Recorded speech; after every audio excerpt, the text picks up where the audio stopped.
Hey everyone, good evening, good afternoon, wherever you are. We're just waiting for a couple of role players to join, and then we will kick the meeting off. So, in the meantime, it would be lovely if our guests today can introduce themselves. So, first of all, uh, I would ask you, sir, Marcus Udo Kang, if I'm pronouncing your name correctly. Please introduce yourself and how did you find out about us? Okay, yeah, that's perfect pronunciation. Thank you. I heard of you folks on Facebook. Actually, I think it was Facebook that I found you. Facebook or maybe it was LinkedIn. Anyway, it was one of those two. And I'm from Calgary, Canada. Amazing. Thank you so much for joining us, sir. Thank Uh, you. our second guest today is Samir Lagari. Samir, would you like to introduce yourself? Yes, Mr. Samir, please introduce yourself. Yes, I have joined this for the first time. I have a fear of public speaking, and this will be a big obstacle in my CSS interviews. Currently, I am in the second year of my university, but I need to improve on my English speaking skills, especially in front of public. Hello everyone. Okay, okay. Toastmaster Ratan, Assalamu are you, alaikum. are you there? Hello, Toastmasters. So, most welcome, Samir. And yes, you have come to the right place. Um, Not Is only my you will signals learn, are shaky or learn sorry, not only you will learn tremendously here, inshallah, we will somehow we learn from can't you. hear you? And when you complete your CSS and become a big officer, we intend to take a whole lot of benefits from you because we'll be your friends, right?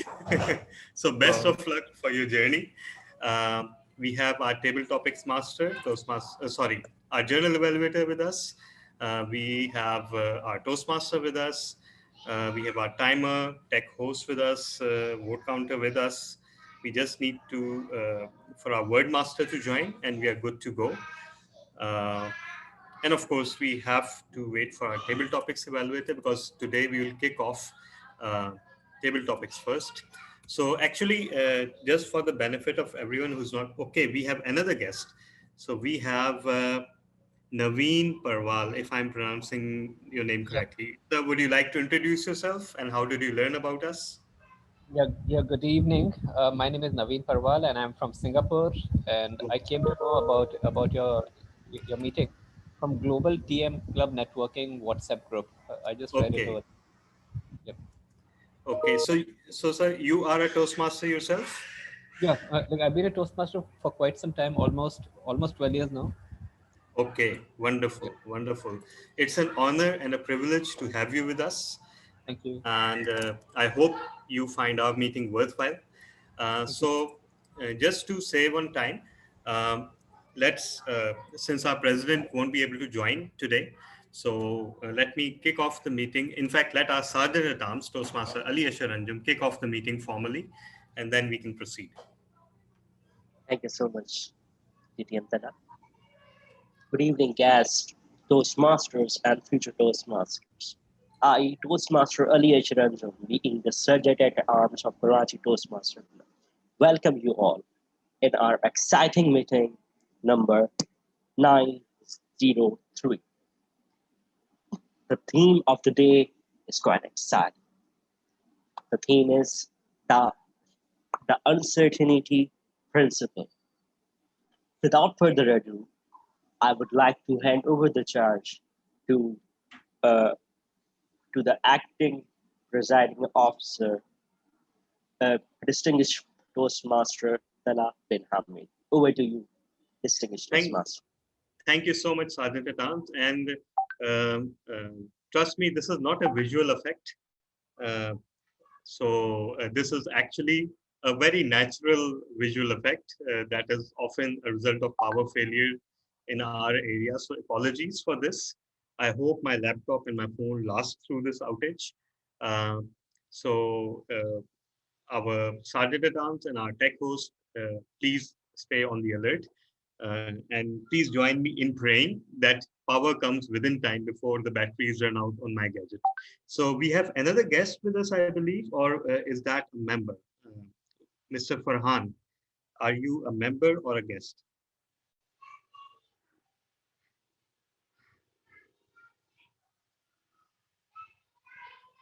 Mr. Farhan, can you hear us?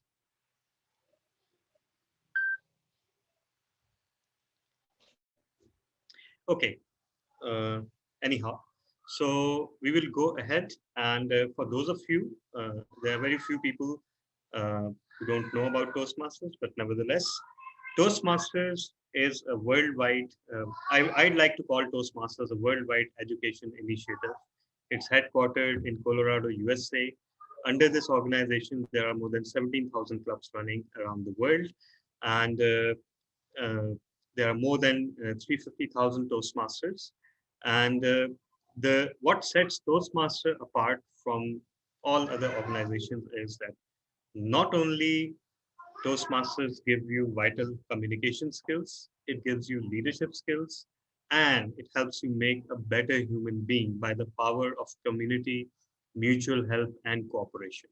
And I believe that's the most under rated aspect of Toastmasters, and very few other organizations can match this.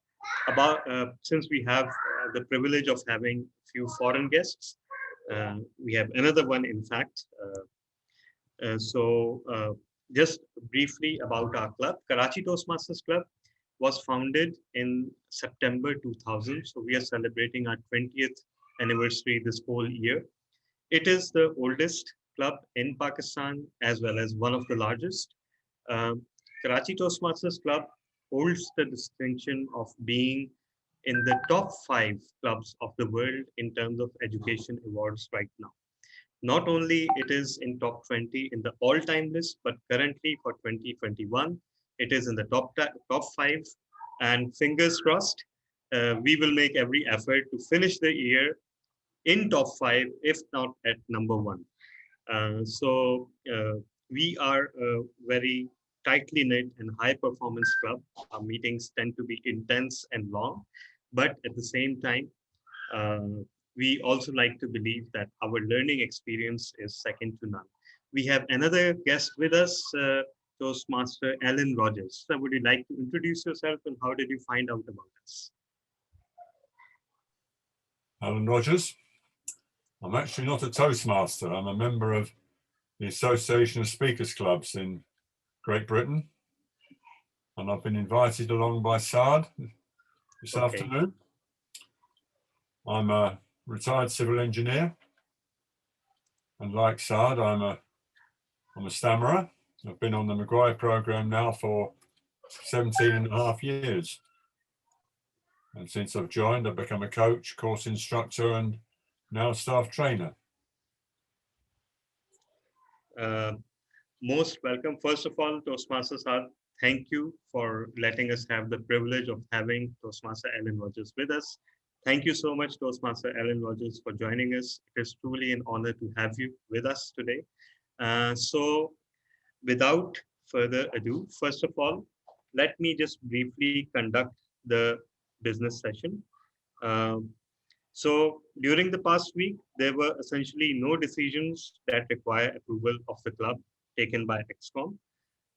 However, for the moment, the XCOM, in the light of the COVID epidemic, has decided to conduct the meetings online, but uh, the decision to go hybrid is being re-evaluated every week.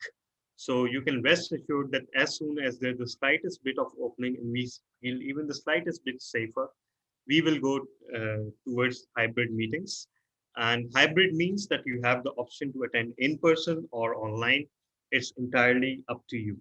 So, but at the same time, on behalf of the XCOM, I would also like to pass a clear message to everyone that we put the health and safety of our members above everything else, above even their own desires and preferences.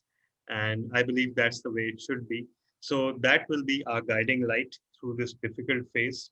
We were not expecting, at least personally, I was not expecting a third wave of COVID to hit. I don't know how many waves this thing has.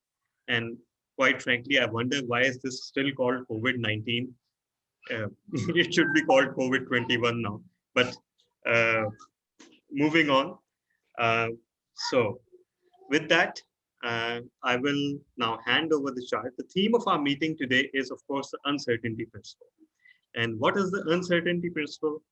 The uncertainty principle is that you cannot determine the position and momentum of a particle with any sort of accuracy. And that uncertainty governs the entire universe. And that uncertainty also governs Toastmasters meetings and our personal lives and our professional lives. So the question is, do we let events happen to us, or do we try to control the events? That is a big question. As we all know, every Toastmasters meeting is a menagerie of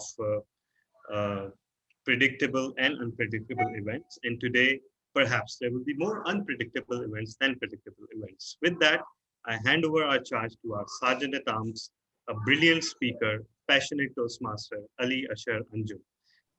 Please put your hands together for Toastmaster Ali Ashar Anjum. Thank you so much, distinguished Toastmaster Talabin Hamid. Toastmasters and guests, do you know there are more than 7.4 billion people around the world? And they all are unique, they are genuine, and this is the USP, unique selling point of them, which make them different from others. Toastmasters, do you know that there is only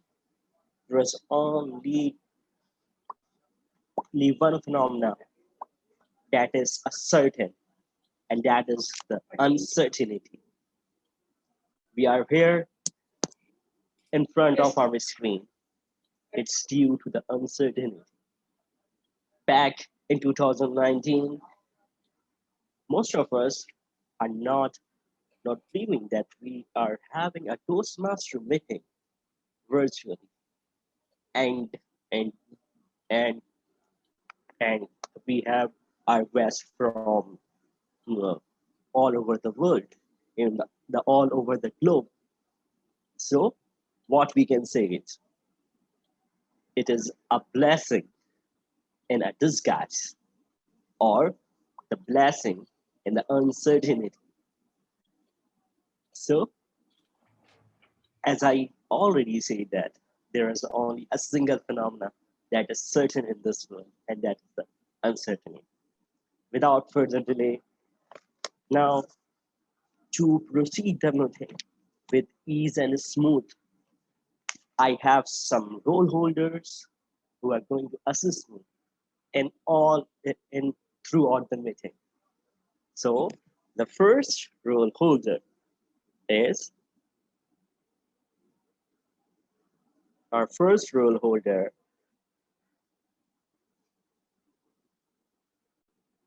Our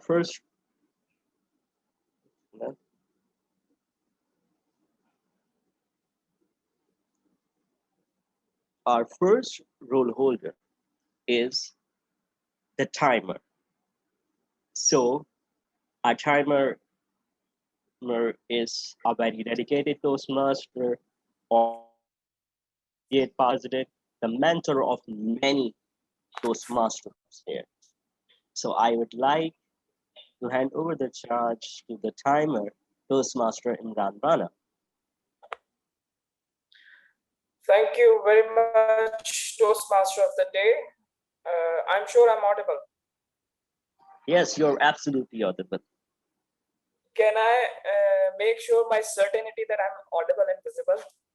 Yes. Okay. Fellow and guests, a very good evening.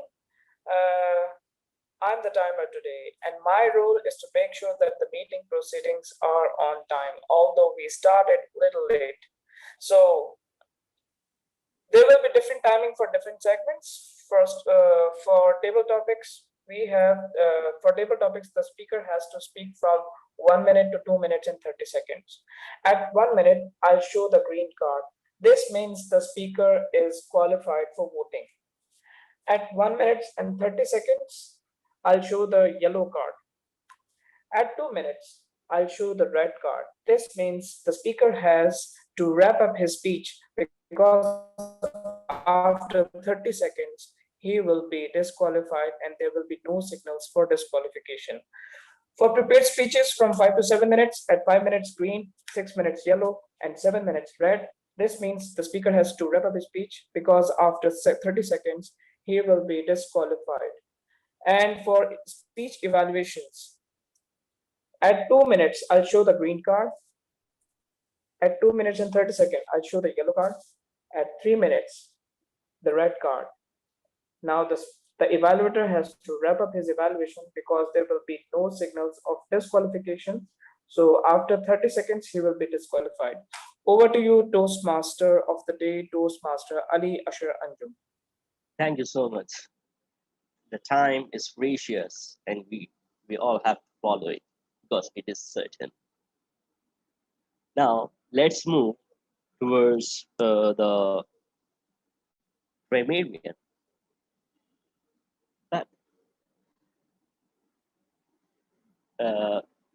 Our grammarian is someone who is very seasoned Toastmasters and he's none other than distinguished Toastmaster Salah bin Hamid. Over to you, Toastmaster.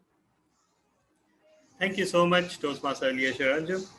This is the first surprise of the day, the undercover switching of the grammarian role. So full disclosure, I seem to have a lot on my plate today, but I will try to do my best, the grammarian role.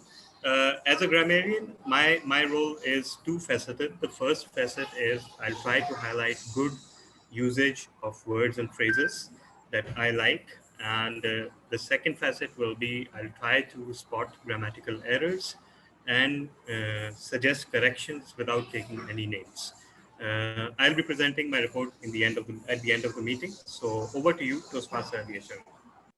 Thank you so much, distinguished Toastmaster Salah bin Hamid. Now let's move towards the next role holder, and that is the word master and the listener.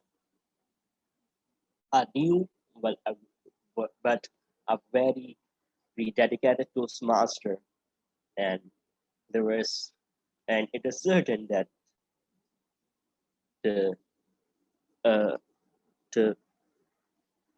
our listener is Toastmaster Taha Hassan.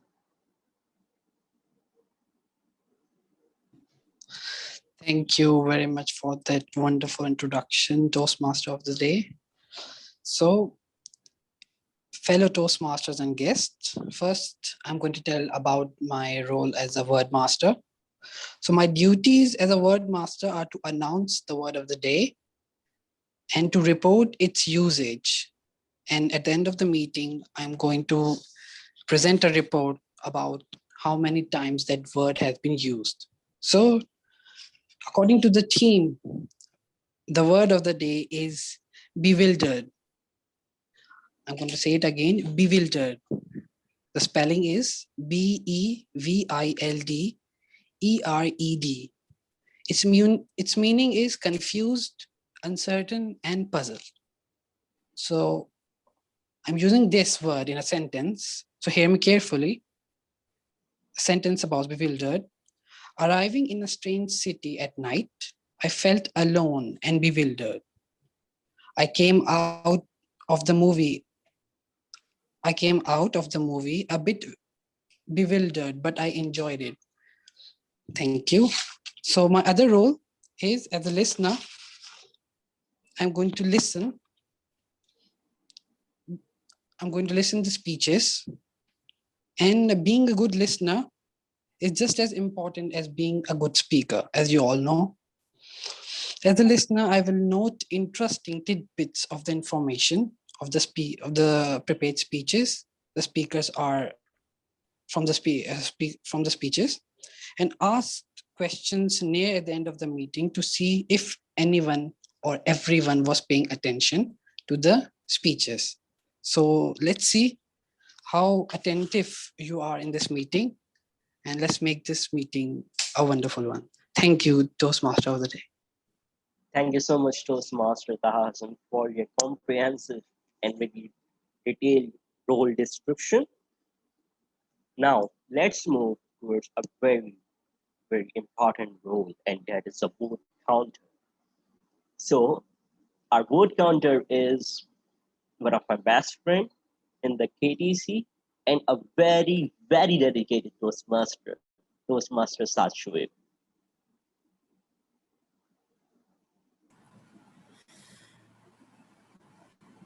Okay, thank you very much. Thank you very much, Toastmaster Ali Asher, fellow Toastmaster and guests. My role as the vote counter is to ask for votes after each part of the meeting. So after the speeches, after the table topics, after evaluation, and also after the at the end of the meeting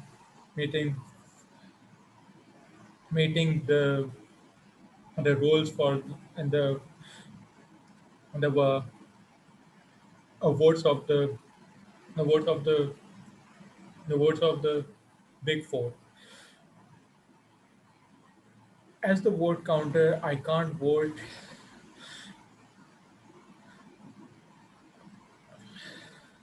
unless unless it's a tie. So yeah, and that's about it. Over to you.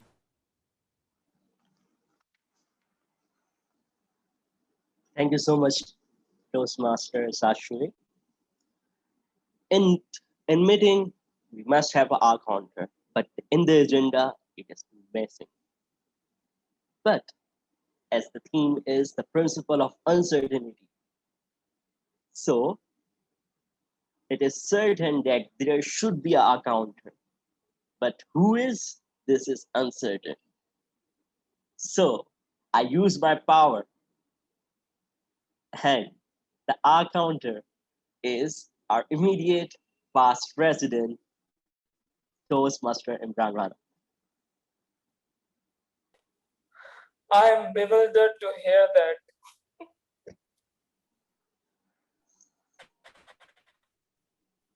Fellow Toastmasters and guests, my role is to note down all the filler words like repetitive words like like, and non-connective ends like and so, and some long pauses. And at the end, I will give my reports to the general evaluator. Over to you, Toastmaster of the Day. Thank you so much, Toastmaster Imran. And now we are done with our role, all the role holders. All the role holders are precious. They make our meeting smooth, ease, and more effective. Now, without further ado, let's move towards our very first segment, and that is the table topics. So, I am quite excited. I am a bit nervous that what is in the Pandora box of our table topic master, distinguished Toastmaster Talab bin Hamid. And this is one of the biggest uncertainty that what are the topics. So over to you distinguished Toastmaster Talab bin Hamid. Thank you so much, Toastmaster of the Day. First of all, I'd like the meeting host to please enable screen sharing. Okay. Okay. So we will today, yeah. So today's meeting theme is uncertainty. And uncertainty means things come your way and you never know what they're going to be. So what I'm going to do is this. I will display a word which will be a starting point for the speaker. They will see 2 or 3 more words during their allotted time of 1 to 2 minutes. And it will be our expectation that they will be incorporating those words into their speech or story. So that's pretty much it. There is no specific theme. The only theme is uncertainty. And our first speaker today, oh my, I'm so spoiled for choice. And since we have a heavy agenda, so I have to limit myself to 4 table topic speakers. But I will go with, I will go with Toastmaster Mariam Arif. Toastmaster Mariam Arif, are you there? Yes, I'm there, but I missed your intro. You will display the words on the screen during the speech as well. Yeah, exactly. I will display a word and you'll start speaking based on that word. And then there will be another word and you are expected to incorporate that word also, right?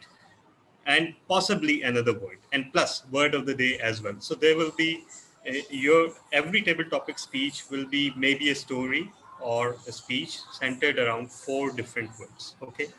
So first of all, word of the day is bewildered, as we all know. And I'll try my best to leave all the table topic speakers bewildered as well. So challenge accepted, Toastmaster Mariam. Here is your starting point. Do I have a choice? No, you don't. So here's your starting point. I hope you can see it. Yes. Yeah. Okay. So Albert Einstein. Whenever I talk about something or try to say something that is something that I feel is wise of me or something that I feel is intellectual, this is what my mom tells me. Oh, who do you think you are? Albert Einstein? So a lot of you might associate Einstein to be someone who's very, who's a scientific, who's a scientist, who is a nerd, who is a geek, who gave us so many theories, that theory of relativity, E is equals to mc square, and all of this. But this is something that does not remind me of physics and all of that.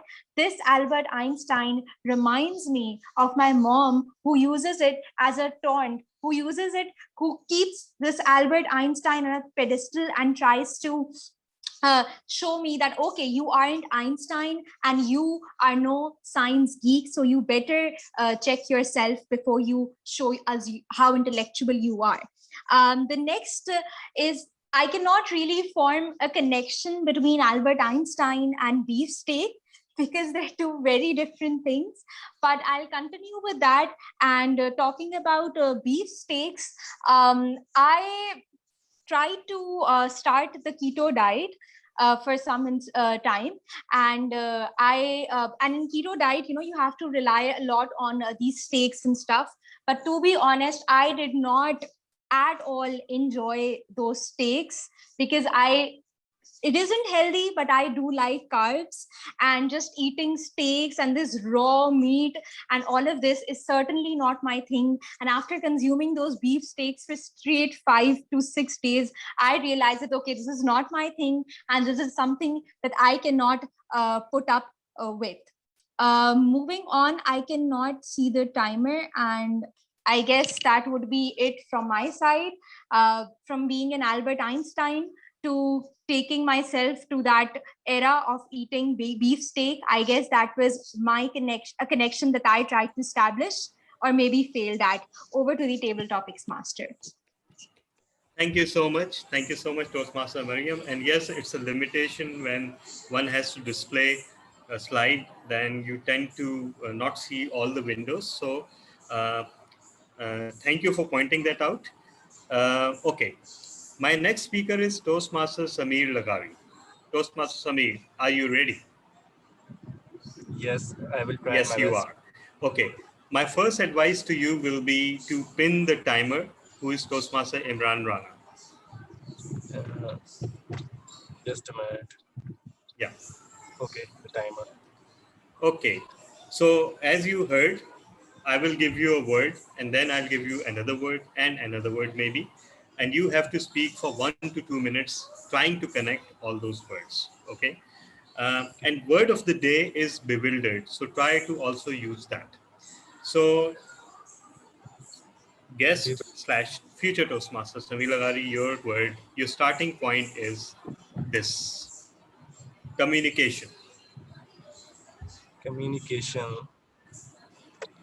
Communication can be difficult for many people, and it is a natural talent which is bestowed on many. But I think with the passage of time, you get enough opportunities when you can give attention to, if it is your weakness, you can give attention to it and avail those opportunities to make yourself a better person and enhance your capabilities. In my case, I have a bit of, I have this problem that whenever I'm faced with many people, I start to stumble upon my words, which I can speak very fluently when I'm alone by myself. But okay, I don't know what else I have to say, like yo-yo. Okay, so actually there's no link between yo-yo and communication, but I remember that when I was little, this yo-yo was a thing that used to relieve my stress as much as possible. When I was worried about my exams or anything, I had a yo-yo with me, which I just used to play with because I saw it in a cartoon named Blazing Teens, and that really helped me. And I don't know, something else. That's just it from my side. I'm not really prepared for this speech. Thank you so much. I'm not the table topics evaluator, so it's not my job to comment. But let me just say that for a first-time speaker, you did brilliantly. Although you were driving while you were speaking, so I strictly will not recommend that. But still, well done. And trust me, this was not easy, but you managed very well. Our next speaker would be, I know she's itching to go. She's our honorary member by now, meaning that she's present in every meeting. She gets to speak in table topics. She wins quite a lot as well. But she's not becoming a member. I don't know why. Anyhow, so being optimistic, Toastmaster or guest, Mariam Aftab Khidwai, uh, I will give you the next topic. Okay. I hope you can see the timer, right? If you can't, then please pin the timer. Okay, The timer is Toastmaster Imran Rana. wait.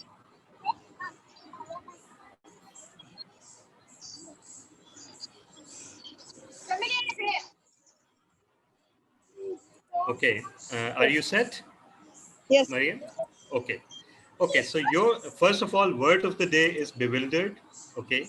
And your starting point is this: flabbergasted. Thank you, Talasa, for this hard word right now. You have really bewildered me with this thing. It's really uncertain, and you're going with the theme. That is the good point. So I am right now bewildered. So I go with my theme right now, the topic of the day, rather than going more puzzled with that. Sorry. Thank you for this word. I know it was going to be hard for me because you are the one who's going to conduct the table topic session. But I'm waiting. It's good if you just go on a rickshaw ride somewhere. It's just like that. This ride for me, today's table topic, is just like a rickshaw ride for me. That I'm going puzzled, I'm going bewildered, and I'm throwing words like this, where you jump and you take a flap and you just go on a slope. It's just like that. This is a rickshaw ride for me right now. I'm really, yeah, you're trying to find out the other one. Very good. Now with the rickshaw ride, you have, I thought you were just throwing me another word. I was waiting for that. But that's all right. No, your quota is done. Yeah, thank you so much. Thank you so much, Toastmaster Mariam Aftab Khidwai. We have another beloved member with us. And I would very much like her to speak. Toastmaster Hina Ali, are you there?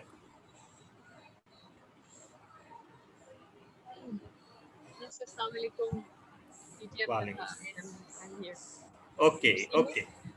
So Toastmaster Hina Ali, for you, I bunched up a group of words which are very suggestive and very much in line with some of the current events. Let's see how you deal with them. Word of the day is bewildered, right? And your starting point is, wait for it.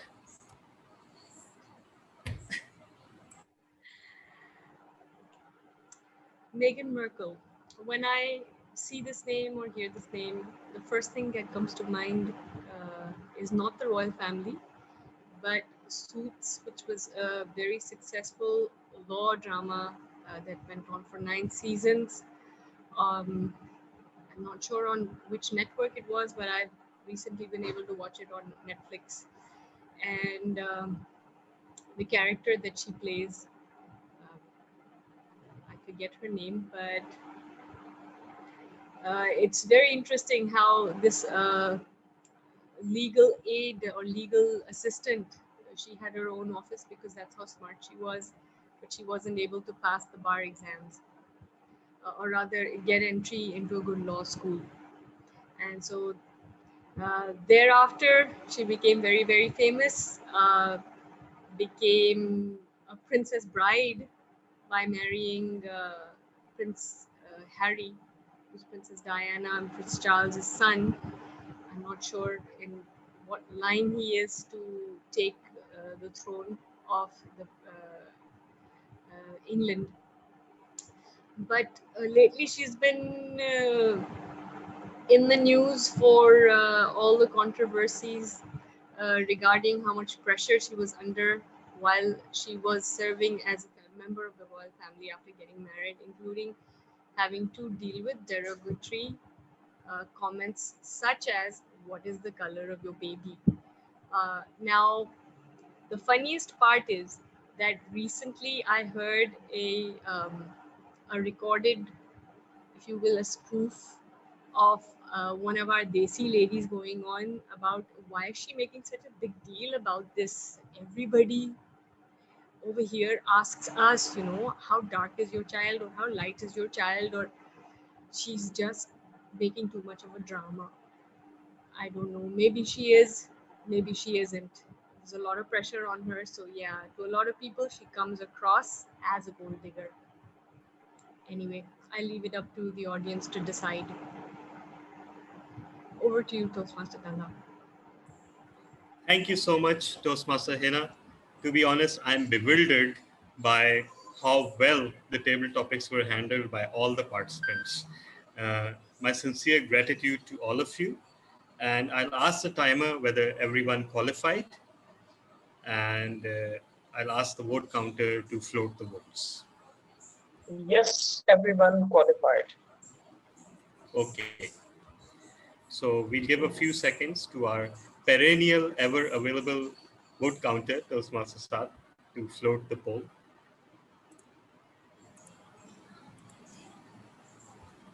Okay, everyone, please vote.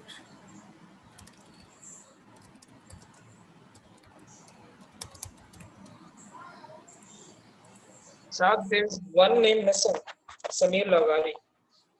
Lawali, okay.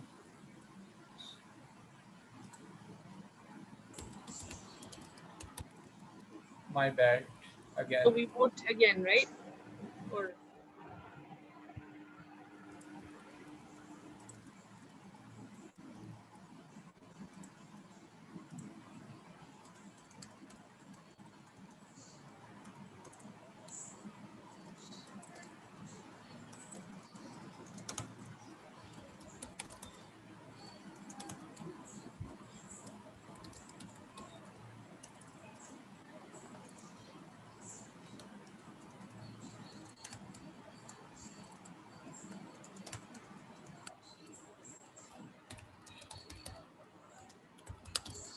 Okay, everyone. Okay, if we are done, then... No, wait, please. Sorry? Wait, please. Now vote. Now Now is the that's the whole with all of the speakers. Toastmaster sir, thank you for renaming me Heba Ali. It's all good. Apologies Don't worry again. about it. That's okay. Apologies again.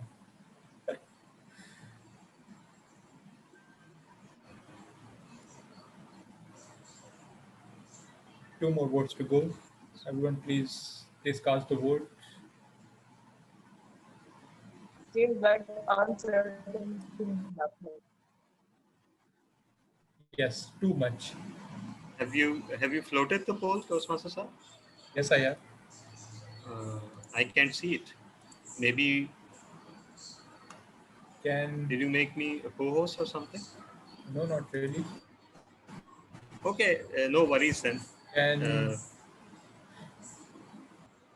I will send my vote manually to you via WhatsApp. Okay. okay, perfect.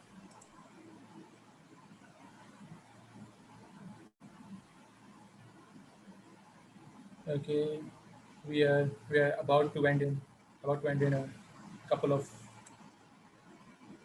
seconds.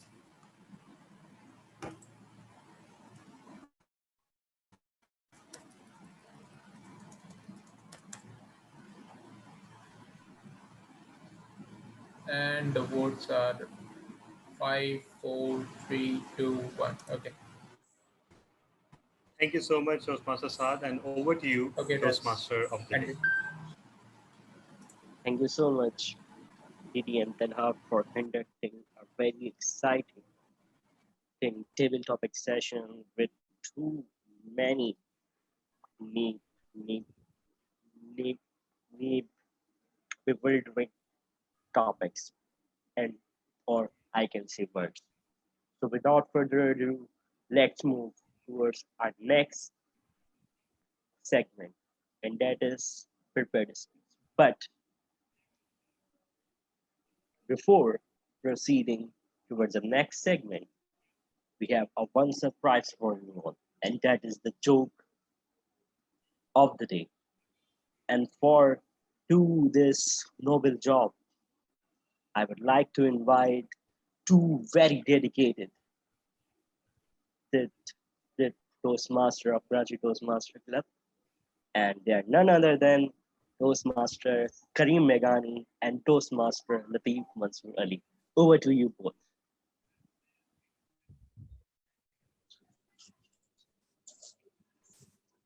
What is your plan tonight, bro? Nothing, just going towards the Federal Bay Area, Kareem. Do you have any meeting there? Oh, yeah. I'm going to meet someone at Area 90. There's no Area 90 in Karachi. Why, I have seen it. There is a roundabout and there is a fist sign also, a big one. You're talking about 90. Okay, whatever. Kareem, okay, as you have taken this one, let me try to give you a rapid fire round. Something to deliver you. Okay, fire. Why couldn't the leopard play hide and seek? Easy, because he's not kid anymore. No, brother, because he's always spotted. I'll give you another try. Why was 6 scared of 7? Because after 7, Karachi is really dangerous. No, brother. Because 7, 8, 9. He was hungry, so he ate 9. That's why. Okay, maybe possible. Let me go further. Tell me, can a kangaroo jump higher than the Empire State Building? Of course, the Empire State Building can't jump. Oh, okay, you take it this time. What's from you? Say something from you, from your end. I was reading a 13th century character. His name was Mullah Nasruddin. And Mullah Nasruddin, he was very famous. So one day a mayor called him, the city mayor called him. So he said, "Do you like the poem?" He said, "Yes." "Okay, listen to this." And he read his poem, the mayor. So he said, "Did you like this?" "No, not really," Nasrullah replied. "It wasn't very good." The mayor was enraged and he sentenced Nasrullah to 3 days in jail. The next week, the mayor called Nasrullah in his office to read him another poem he had written. When the mayor finished reading, he turned to Nasrullah and asked, "Well, what If do you I was think?" Nasrullah, I would have said, "Sir, it was amazing." Nasrullah was something different. You know what he did? He didn't say anything and immediately began walking. The mayor asked, "Where are you going, man? You didn't like my poem?" "No, I'm going to the jail now." I hope everybody understood it. Over to you. Thank you so much, Toastmaster Kareem Meghani and Toastmaster Latif Mansoori for a very unique and uncertain joke, because I think that there is first time that we have two joke masters and having been a sort of role play or something. So kudos to you both. So let's move towards the segment number second, and that is the prepared speeches. So our first speaker is Toastmaster Kareem Meghani, and he is on his pathway of visionary communication. And today his project is public relation strategies, and his speech title is Spark of Hope. And he's going to be evaluated by Toastmaster Sachet. So I would like to call Toastmaster Sachet. Please describe the project of Toastmaster Kareem.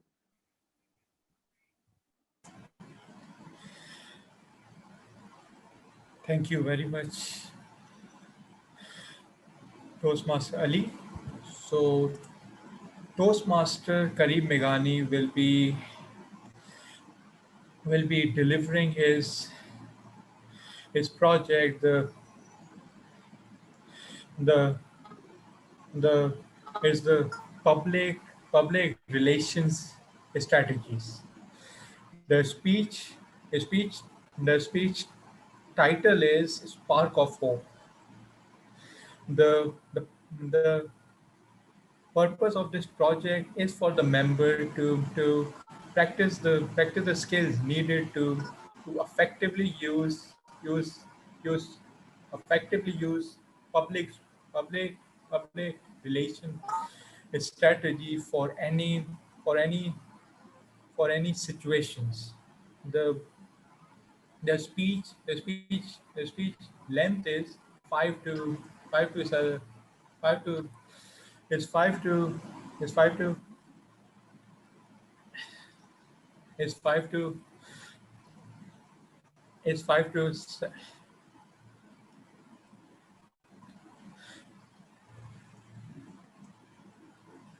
5 to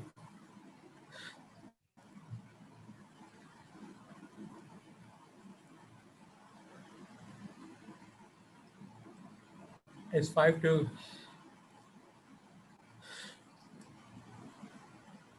7 minutes. So over to you, Toastmaster Kareem.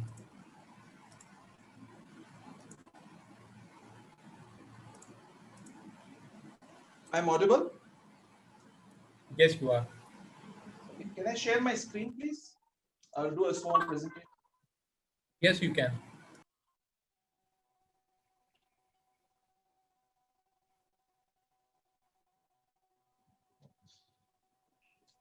"2021 is coming. Are we ready? Are we planning to do something? What is our plan?"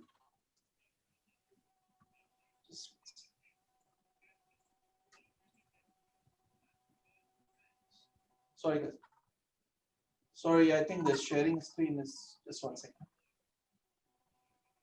I could see your screen, Toastmaster Kareem. I thought that, the whole picture of gallery was there also, all the videos. No. No, it was okay. The screen was okay. Yes. Yeah, okay. Sorry for this.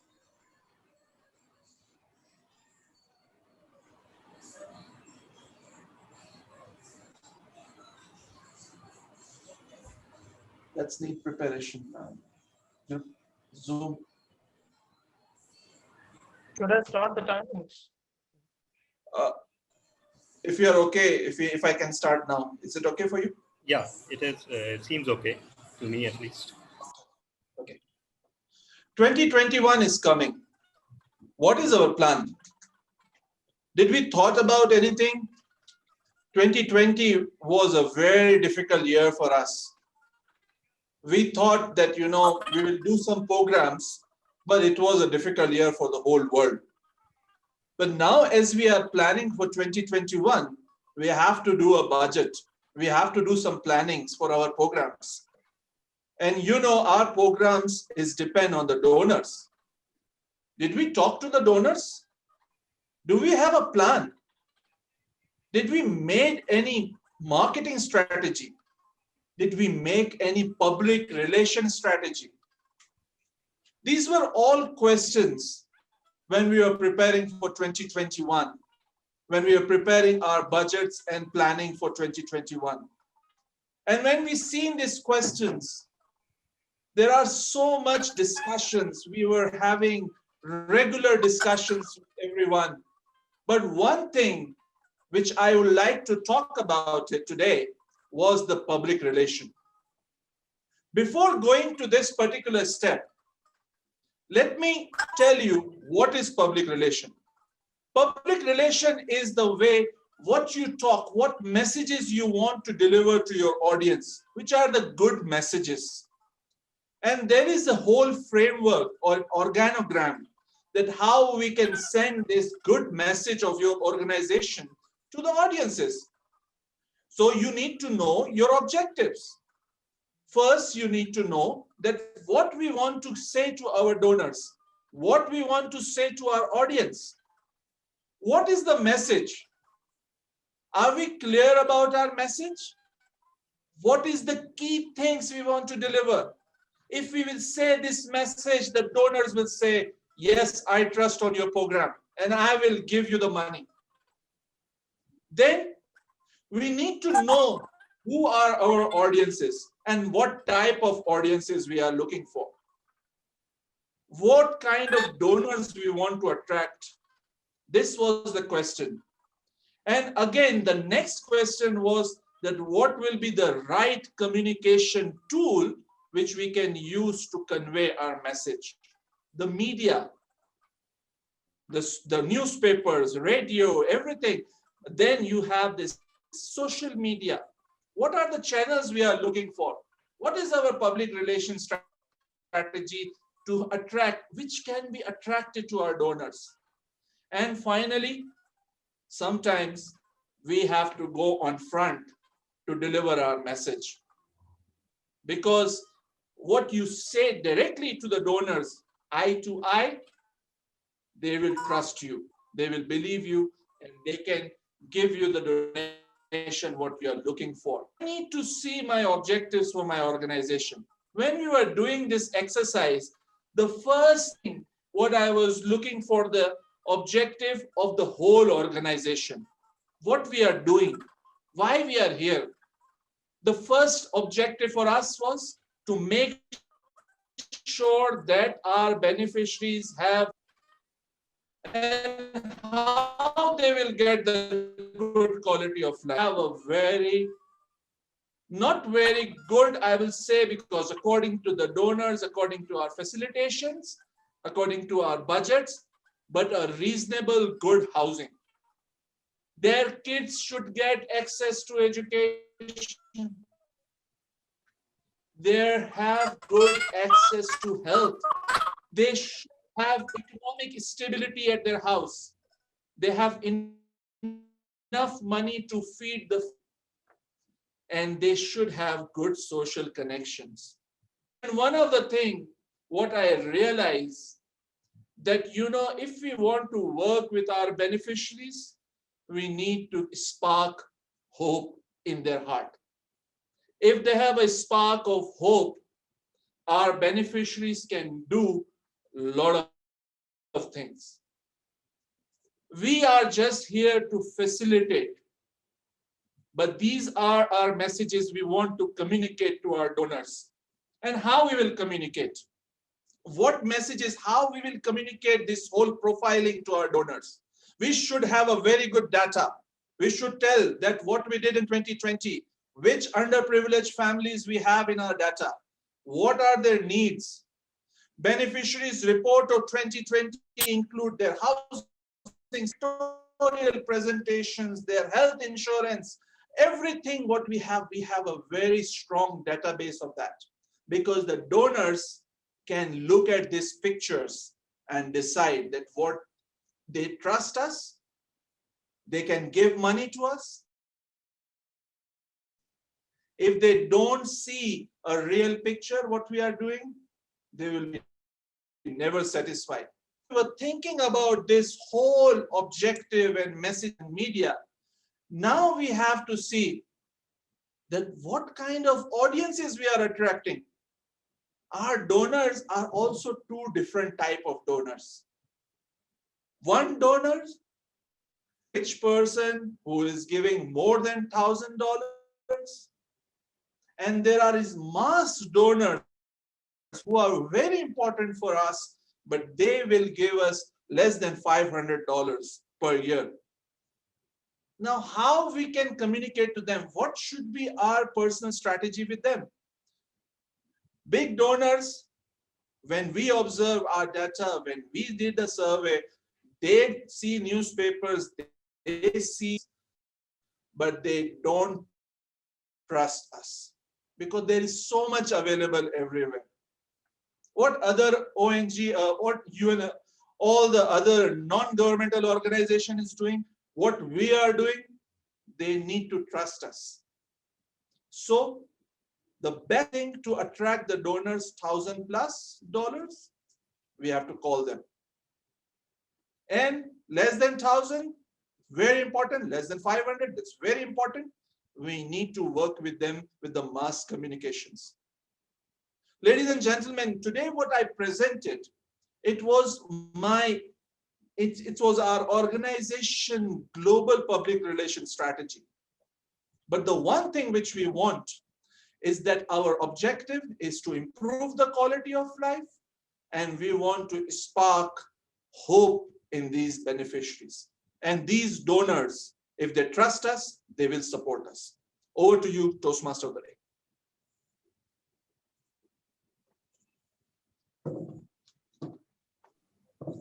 Thank you so much, Toastmaster Karim. Am I audible? Yes, I am. Thank you so much, Toastmaster Karim Meghani, for your insightful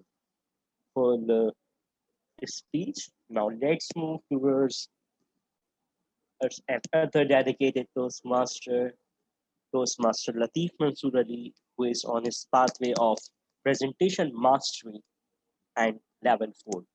His project is managing a typical audience, and a speech title is As a Man Thinketh. He is going to be evaluated by none other than his friend Toastmaster Karim Meghani. So I would like to call Toastmaster Karim Meghani again to please describe the project of Toastmaster Latif Mansoor Ali. Over to you, Toastmaster Karim Meghani. You know,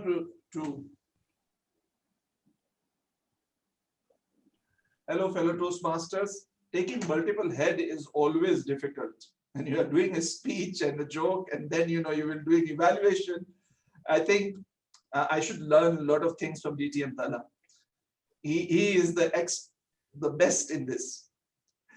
Okay, TM Latif Mansoor Ali. Today he will deliver his speech.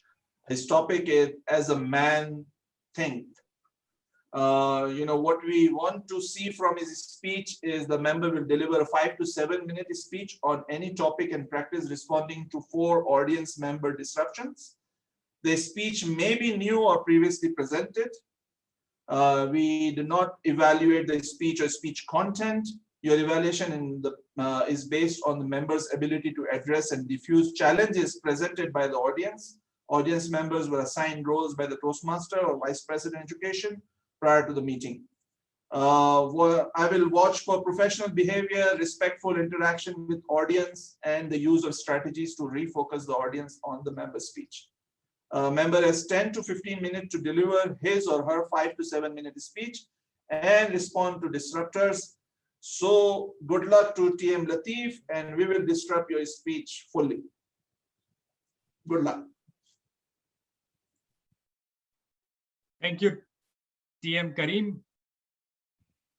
Thank you, Toastmaster of the Day, fellow audience and guest. Today, I have selected a book. Though I don't like to read book, but this book was recommended by a motivational speaker who I always listen to. And the way he described it made me comfortable to share what I have learned from this book. It's a very short book, so it just have 42, 43 pages without the paraphrase and all like that stuff. Yes, the book name is As a Man Thinketh. It was published in year 1903. Why I selected this book was that you have heard many motivational speakers, many people who have come across to your life and given you something to listen, learn, and act. But this book covered almost 99% of it. And what I loved it was that it is a very short book. Now, before I start about this book, what I have learned, I request and throw a question towards the audience that what they think is important.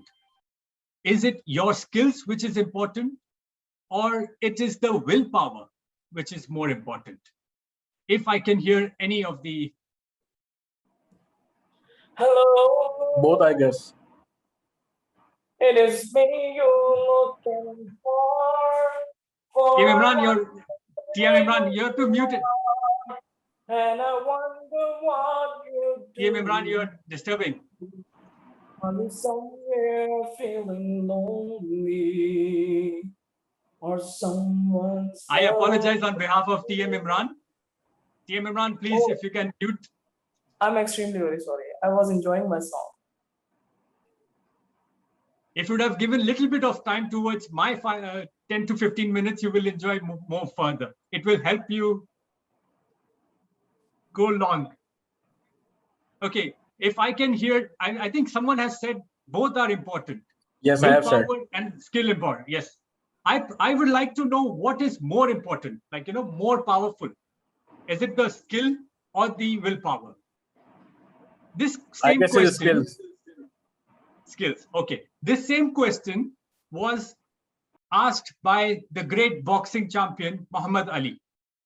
And when he was asked this question, he replied saying that when I fight in a ring, I go down. When I fall, that is my skill, which made me fail. But if I stood up and fight again, that is my willpower.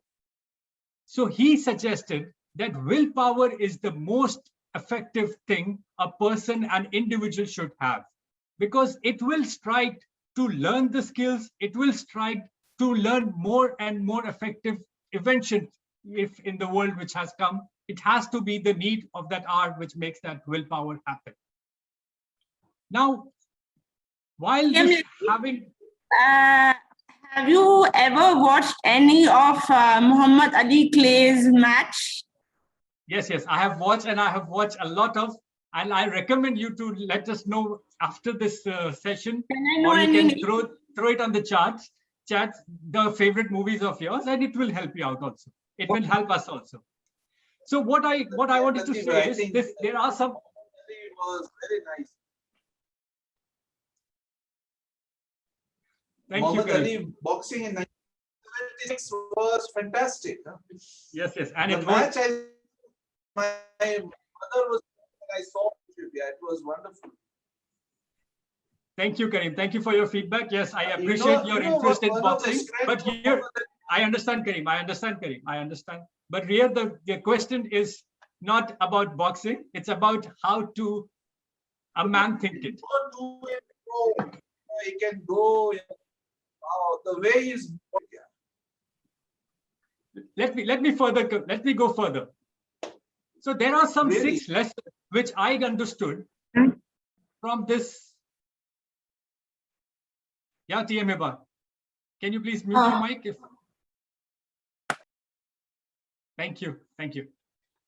So there are some 6 lessons which will I recommend that if every one of us brings it, will be improved a person in their life.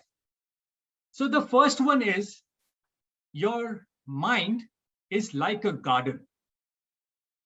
And why this is like a garden is because your mind is what you feed.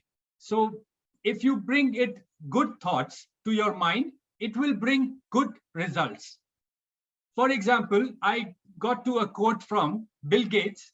He said, if you are born poor, it is not your fault. If you die poor, it is your fault.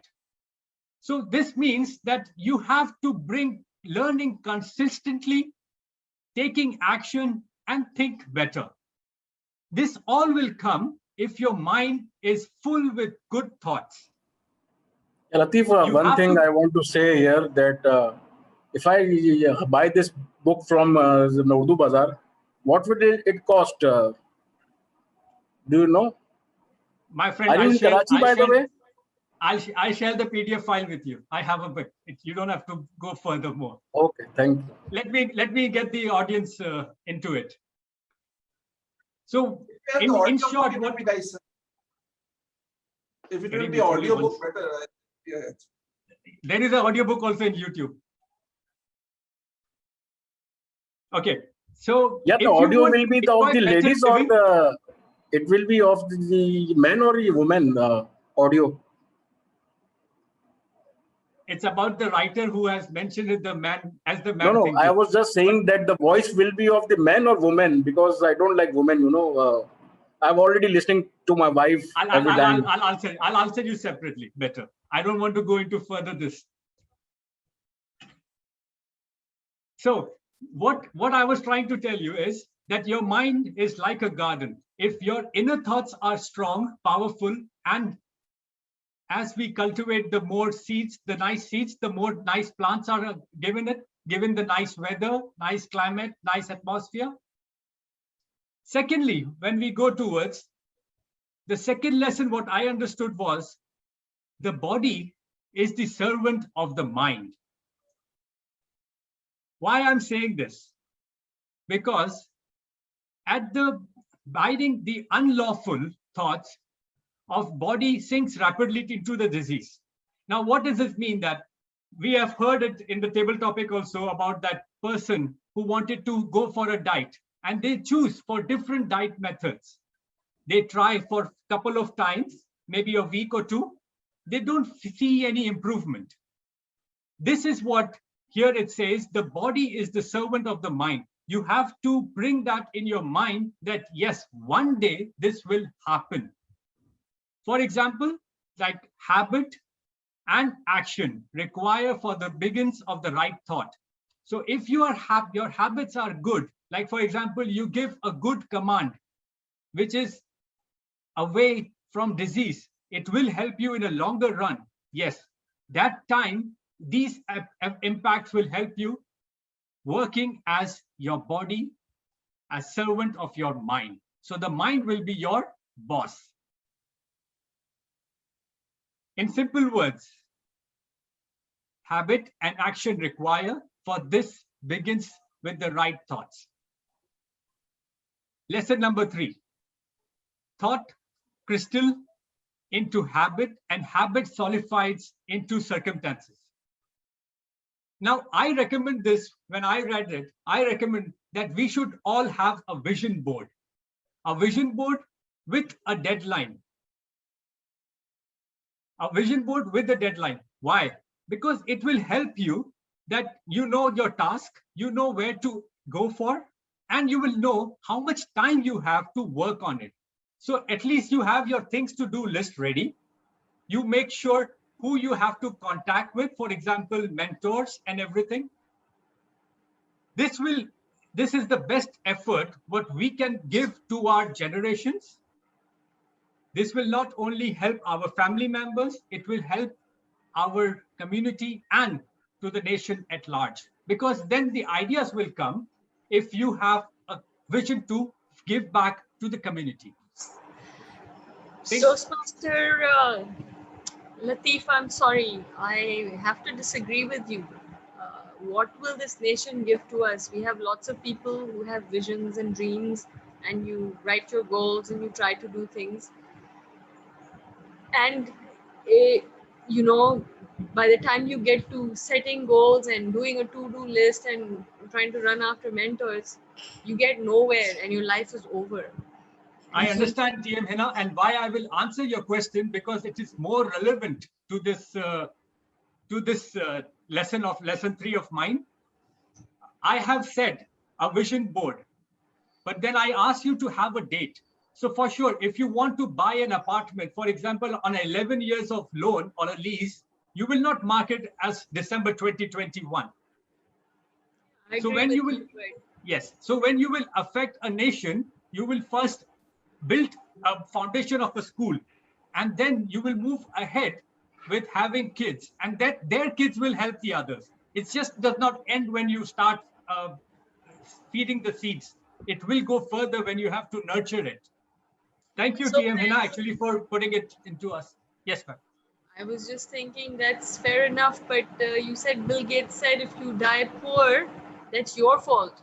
So I may have a vision for my next generation to do something, but I might not achieve something in this life because of lots of circumstances, no matter how hard I try. So how can I be at fault for dying poor, or anybody for that matter? I have a very beautiful answer for this, but I will not go further because I have to get the audience engaged with more other 2 points I have for, due to limit of time. But yes, Bill Gates donates a lot. In short, I can say this. But he earns a lot. He does. Because he had a vision. Okay, now if it's an audience command, I will say, because he had a vision that every desktop every person should have a desktop or a laptop. And he got successful. Same like Mark Zuckerberg, when he wanted to communicate and find easy ways to make. So it depends on the vision what the people is keeping. And that gives the result. Thank you. Now we'll go forward for aimlessness is why I'm saying this, that we have to find a purpose. We cannot stay at one place, look at something and say, okay, I should be having this cruise or this bungalow or this car. We have to have a purpose of us. We have to get this fulfillment of satisfaction. Why I'm saying this? Because when we have a purpose, we will push towards ourselves towards the result what we are looking for. We will change our daily routine. For example, maybe instead of looking at the news in the morning, which mostly many people does, we will go for a walk. We might meet new people, new ideas. So there are things which helps while trying something different. In very short way, it is like, so go out and try to explore new things. Your greatest talent may emerge from something you have never considered. What is your purpose? You people have to think. Now, I will go with from 5 and 6 in a quick session, because then I'll be short of time. Lesson number 5 is none but himself can alter his condition. One of our politicians, a great all-rounder, he keeps on saying this. If you only want to change your life, you have to bring your own efforts for it. A stronger person cannot help the weaker if the weaker is not willing to achieve something or to get something. So in our school days, we used to learn that you can take the thirsty person towards the drinking glass, but you cannot let him drink because he himself has to bring that willingness to drink. So if that is there, a person himself has to bring this in his thought, and everything, if I continue with from 1 to 5 as of now, it all has same reason. You have to nurture it, a brilliant thought. You cannot say that, okay, it's not working, because you don't know how close you are to the finishing line and you have taken it a U-turn. So better, if you invest such more time, bring in more mentors, bring in more talent, bring in more ideas to develop before let it go. The last one. And this is why I've kept it in the end, because it is the calmness. The calmness of the mind is like everything. That will hold you from the people of your failures. They will help you control your temper. That will embrace positivity. And this is what we need, a calm attitude. So, ladies and gentlemen, as per what I prefer, stay strong and read this book if possible and enjoy your time. Thank you very much. Over to you, Toastmaster of the day. Thank you so much, Toastmaster Lateef Mansoor Ali, for your wonderful and very courageous speech, and you handled it very well. Now let's move towards our next speaker. The next speaker is a dedicated Toastmaster, one of my best friend, Toastmaster Sachin. And do you know about his project and topic? I know you don't know. So he's on the project of the panel discussion, and I'm quite excited as his discussion title is Psychological Experiences of Stammering. I am really looking forward for it. His Toastmaster Sashib is going to be evaluated by Toastmaster Imran Raza. So over to you, Toastmaster Imran Raza. Please describe the project. Thank you, TM Ali Ashar. I will be evaluating one of the champion of the KTC. He is an amazing speaker. So the purpose statement is, the purpose of this project is for the member to apply his or her skills as a public speaker and leader to facilitate a panel discussion. The speech title is, it's not who you are, it's what you do that defines you. The speech length is 20 to 40 minutes. Over to you, Sakshwar, TM Sakshwar.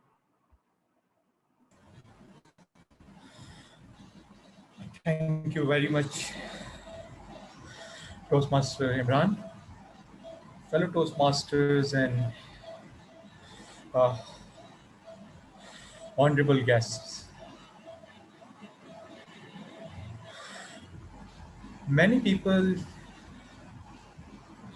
around us have their own challenges. Some usually say that why me, why me? And some actually do something about it. One of the many challenges is a phenomena which is called stammering, which affect 1% of the whole population of the world, which is about 70,000, 70 with about 70 million people, I think. So it's a large number. So I thought, why not to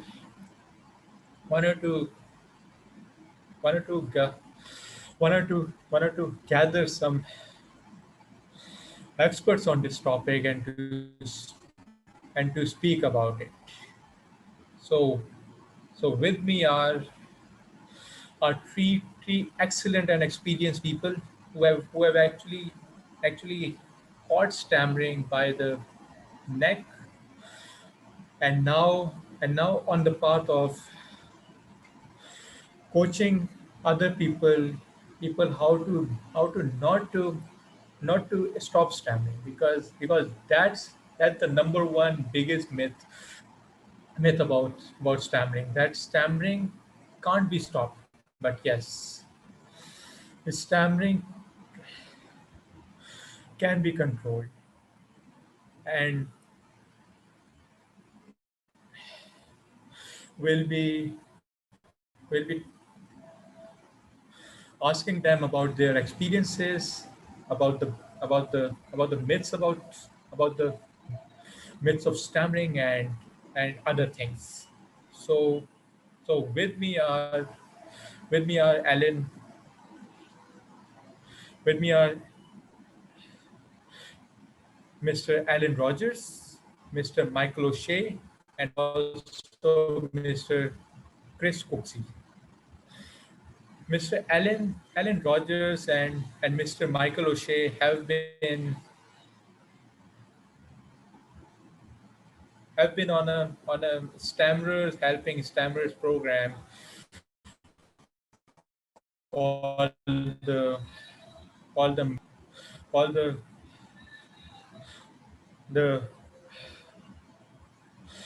the Maguire program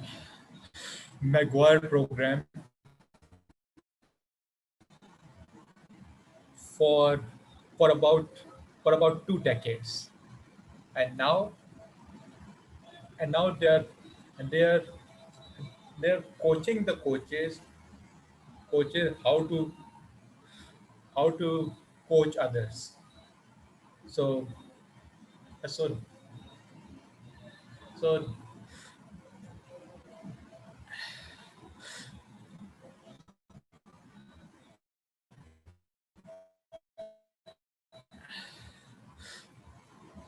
it's of trainers of on the program, and Mr. Chris Cooksey is a coach on the program for over a decade. So he's he's also a coach, and he also instruct the courses, and actually coaches the people how to control the stamina. So so thank you very much to all to all to all three of you. The first question that I have for all of you. First, Alan, what's the earliest memory of stammering that you have? Over to you, Alan. Please, please unmute yourself. I'm unmuted. Old men and technology Yeah, thank you. don't go together well. My memory goes back to primary school, first of all, when there was a lad who used to pinch my cap. He had a gang of lads who's come along, and they used to think it was a bundle of laughs, getting me to ask for it back when I couldn't. My earliest memory was when my stammer started. I was 3 years old, and my parents told me I was in an oxygen tent for a few weeks. I saw nobody who wasn't wearing a mask. But we all wear masks now, don't we? What's unusual about that? But I can still remember the nightmares that I had for many years after that, of being trapped in a glass tunnel. And for me, that was the trigger that set my stammer off. And after that, my parents were concerned about my speech. And I was going around to speech therapists. In fact, the earliest one was when we went to a psychologist who got me to draw a picture. And he looked at the picture and he said, "Mrs. Rogers, I've got the answer." He's got a figment about a one-eyed man in red. The mother looked at the picture and said, "Don't be so stupid. Red's his favourite colour, and such a poor artist, he doesn't know to put two eyes on the picture." I guess those are a few examples of my earliest memories.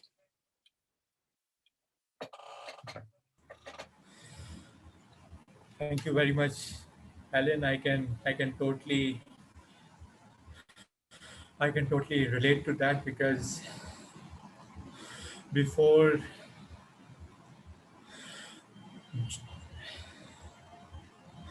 joining this program, I took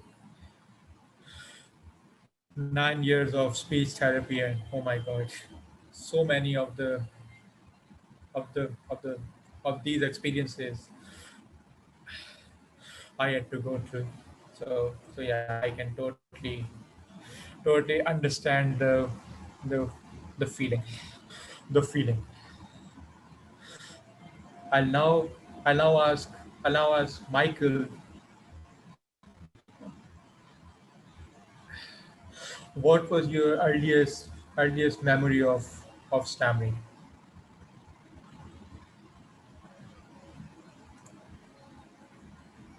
You're on mute too, Michael. Yeah, technology again.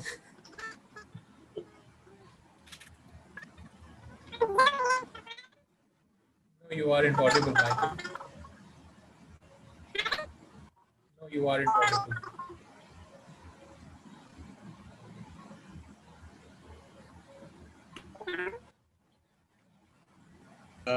Toastmaster Michael, there is some sound audible, but it's not understandable. So, can you try logging out and logging in again? So maybe that will improve things. If I might add, Michael, you're connected on two devices. That might be the problem.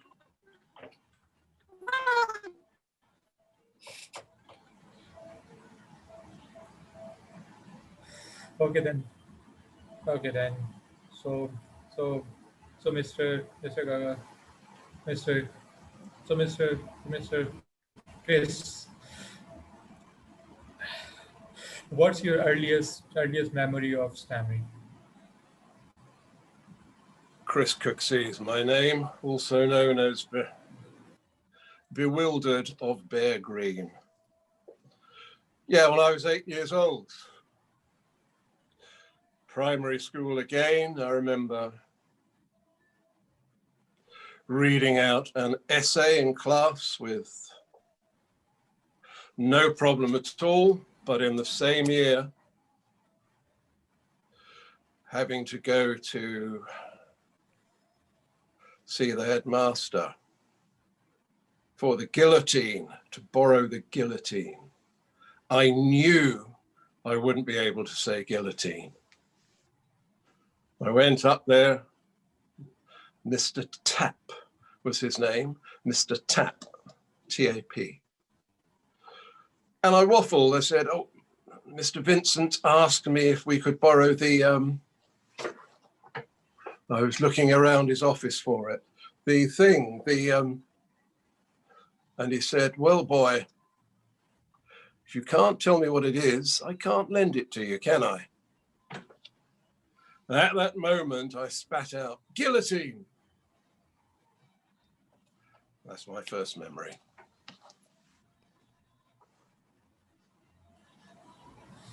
Thank you very much, very much, Chris. So, Michael, are you audible now? Michael O'Shea, can you hear me now? Can you speak? Yeah. Yeah, Okay, perfect. good. Michael O'Shea is my name. I'm zooming in from Ireland. And my first memory of stuttering is at the age of 4. I started school and I got a severe beating off of a nun after 3 days. After that severe beating, I didn't speak for 3 months. And when I started speaking again, I stuttered badly, severely. Michael O'Shea could take me anything from, if I was lucky, half a minute to maybe 2 or 3 minutes to say my name. It just be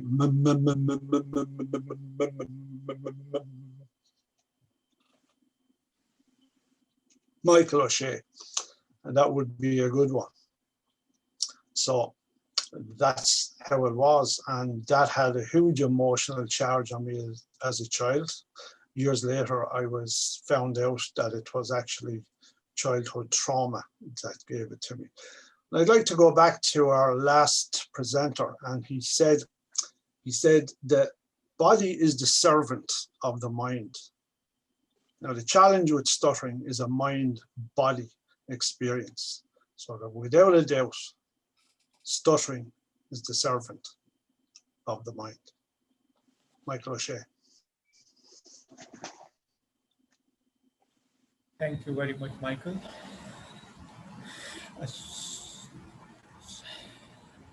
So we have Alan, whose stammer started at 3 years old. We have Chris, whose stammer started at 8 years old. We have Michael, whose stammer started at 4 years old. And myself, my stammer, it started at 6 years old. So I think for a stammerer, the age of 5 is an average age. What I've actually observed in other people as well. My next question is basically that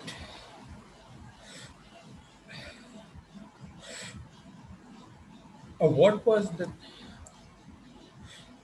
the biggest feared situation and that all of you had to encounter before you were able to use these techniques taught by our program. So, Alan. Generally, introducing myself at a meeting with a room full of strangers, when the chairman used to say, let's go around the table and introduce ourselves. For that reason, I often deliberately arrived 15 minutes late to a meeting. And to my chagrin, I was bewildered when the chairman said, now we're all here, let's introduce ourselves. You didn't get away with it. The one I remember, I guess, is getting married. My wife didn't realize that for 3 months before the wedding, all I was bothered about was how to say the vows. So I think those are the 2 biggest fears, really. Thank you very much. Yeah, I can totally understand because recently I've started my university, and in that my biggest obstacle was let's just all break the ice and introduce ourselves. So that experience wasn't quite pleasant. So yeah, I can totally understand. Next up, Mr. Mr. Chris, over to you. I think my greatest fears were when there were other people present. I remember two instances, one when I was in my teens and went to a local youth club with a friend. It was a church-run club, and the vicar clearly recognized that I had a stammer. It's quite severe. When I needed my speech, it was severe. He decided it would be a great idea to do a play reading and have me in the lead role. So, having died a few times, I sat down, we opened the book, I stuttered dreadfully. The idea was to continue after the break, but nobody mentioned anything, and we didn't continue after the break. We just quietly moved on to something else. Absolutely mortifying, and I never went back. I got more of them, but hey, one's enough for now. Yeah. Yeah, thank you very much. So another incident where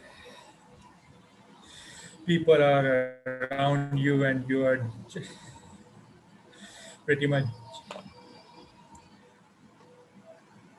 cautious about what will the other person say, what will the other person think. So yeah, it's quite common. Michael?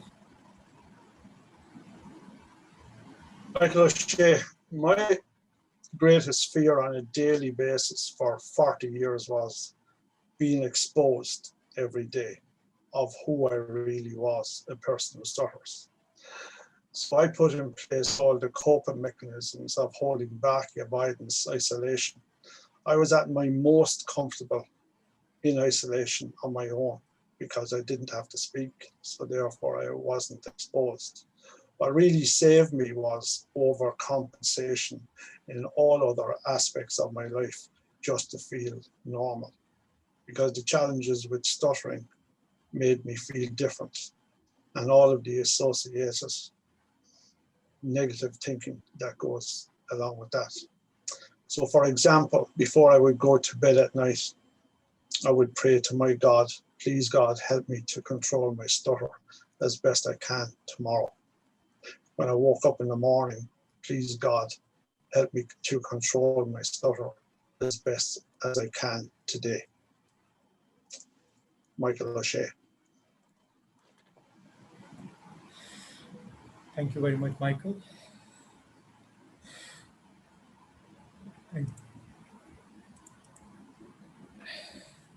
Another very valid point. So the next question is for Alan. Can you please explain to the audience the iceberg theory and how does it relate to the psychological parts of stammering? Okay. We refer to stammering as being like an iceberg, in that there's a little bit above the water which you can see, but most of it's under the water. The bit you see above the water is the obvious characteristics of stammering. The struggle, the physical movements, and everything which makes it obvious, avoiding eye contact. Those are the things that people see and identify as stammering. Underneath the water is the stuff only you know about. The guilt, the shame, self-hate, how you feel about it inside. I wish I didn't stammer. What can I do? Why do we go on so many speech therapy courses? Because we hate it. And it's all the emotions that are built up inside. That's what's at the bottom half of the iceberg. The emotional results of stammering. That in a nutshell, is what the iceberg's all about. Top bit physical, bit underneath psychological, emotional.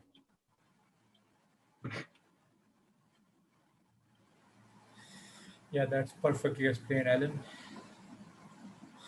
So only a person with a stammer can see the emotional and the psychological part.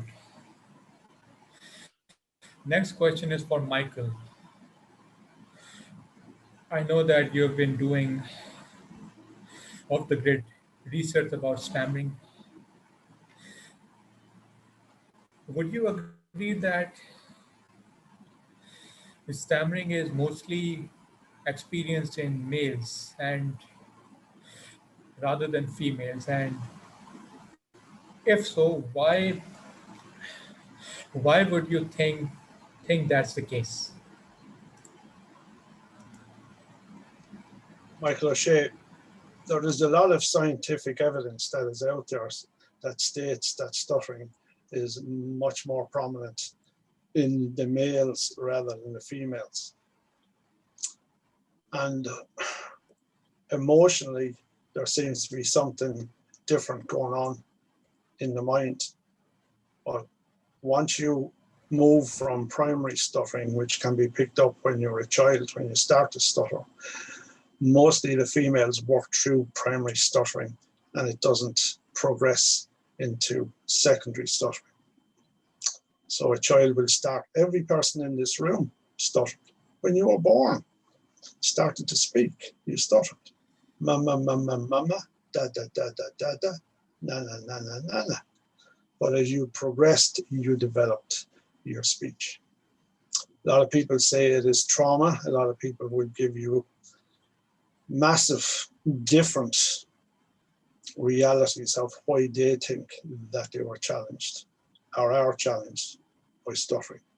And there is evidence that it's in the DNA, and there is huge research going on now into neurosemantics of the mind, that we develop neurons, and with people, especially females, that not as many neurons are developed through experiences. So that's very technical.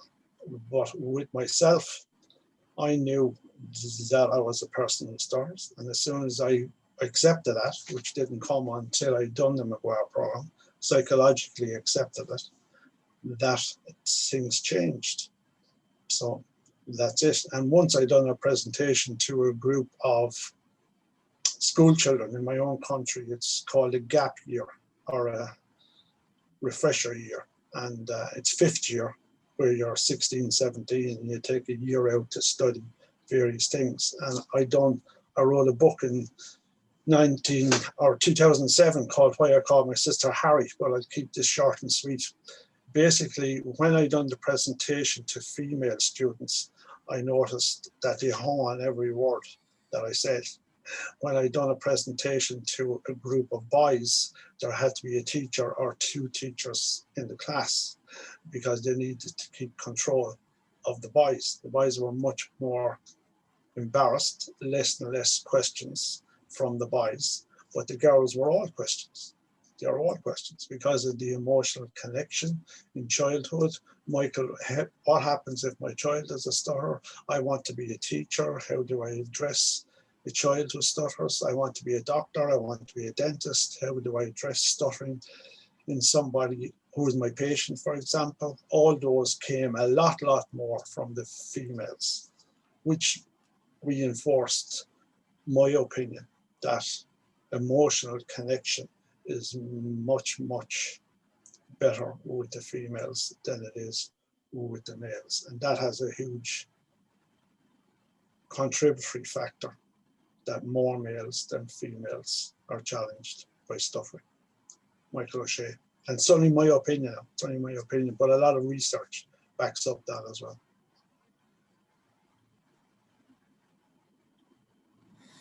Thank you very much, Michael. So the exact reason of why a person stammers is still unknown, but yeah, the research is being done,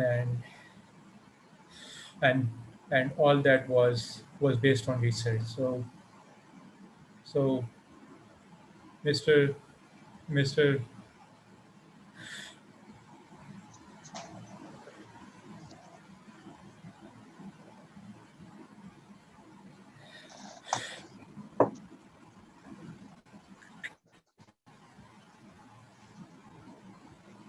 That's your first sound, Saad. Yeah, Mr. Chris Cooksey. The question that I have for you is that would you explain to the audience about the difference between an overt and a covert stammer, and personally, which were you, an overt or a covert? Chris Cooksey, yeah, I was both. Nobody in their right minds wants to stutter. Unless you're on the Maguire program, but that's slightly different. Nobody in their right minds wants to be seen and heard to stutter uncontrollably. So everybody tries not to do it and will go to extraordinary lengths to conceal it. Maybe using filler words, using tricks. I used to say sort of. What's your name? Sort of Chris Cooksey. What? Some people are unable to control it at all, and their stutter, stammer, same thing, is there for all to see. They cannot hide it. Whatever they do, whatever they say, they're going to stutter. Repetitions, silent blocks, whatever. Other people can, sometimes at least, conceal it by substituting words, avoiding people, avoiding situations. And in general conversation, they get away with it. Nobody knows. Maybe. I had a girlfriend, and for 3 years, I didn't know she stuttered. And I reckon I could spot a stammer a mile off. Nope. Incredibly covert. Me, I could go for, I don't know, hours and not think about it. But if somebody asked me my name, bang, I would become severely overt. So I would avoid for England, try to hide it, covert, meaning covered or hidden. But if I couldn't avoid and substitute words, then I would be overt, severely overt, overt meaning open. That's the difference. Most of us, to some degree, are somewhere between the two, or even at both extremes from time to time. Chris Cooksey. I can say my name now. Yeah. It's not black and white, it's 50 shades of grey, so. Yeah, it's pretty much different for everyone, and thank you very much. Thank you very much. Again, no, I won't avoid it. Thank you very much, Chris, for that elaborated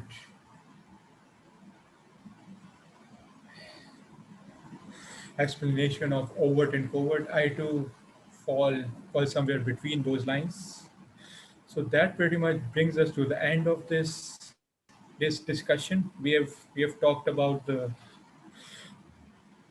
earliest experiences of stammering. We covered the iceberg theory. We also spoke about the most challenging situations situation that was encountered by the panelists. We also spoke about why is it that it's more in males than females. And lastly, but not least, we spoke about the difference between overt and covert. So I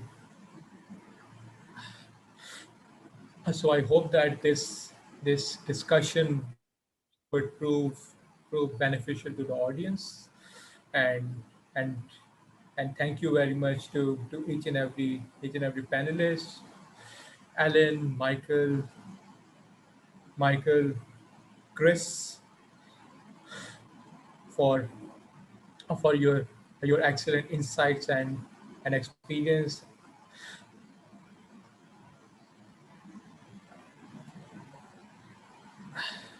I know that my techniques weren't quite on point, but yeah, I'm I'm actually working on it. And yeah, thank you very much again. Over to you, Toastmaster of the day. Thank you so much, Toastmaster Sashuib, for organizing such a mesmerizing panel discussion on a very important topic. At least to me, being a stammerer, I really can relate to all the discussion that have been faced in the virtual setup. So kudos to you, very well done. Now it's time for a big surprise and an uncertainty in this meeting. So I'm going to reveal the surprise speaker of today's meeting. And he is none other than distinguished Toastmaster Sameer Hamid Todi. He's on his pathway of presentation mastery, and his project is evaluation and feedback 2, and he's going to be evaluated by Toastmaster Noreen Fatma. Over to you, Toastmaster Noreen.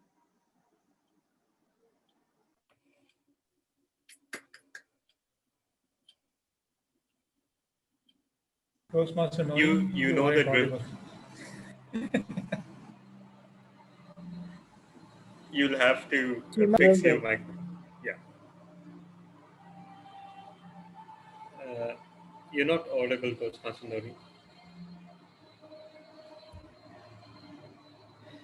It's no wonder when our current administration manager has to evaluate our immediate past district director, who is also the DLC chair. This is not surprising at all.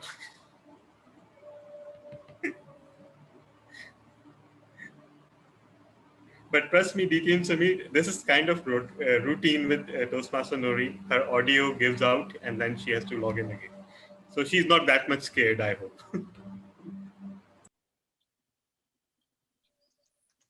DTM Samir will be delivering his wait 1 second.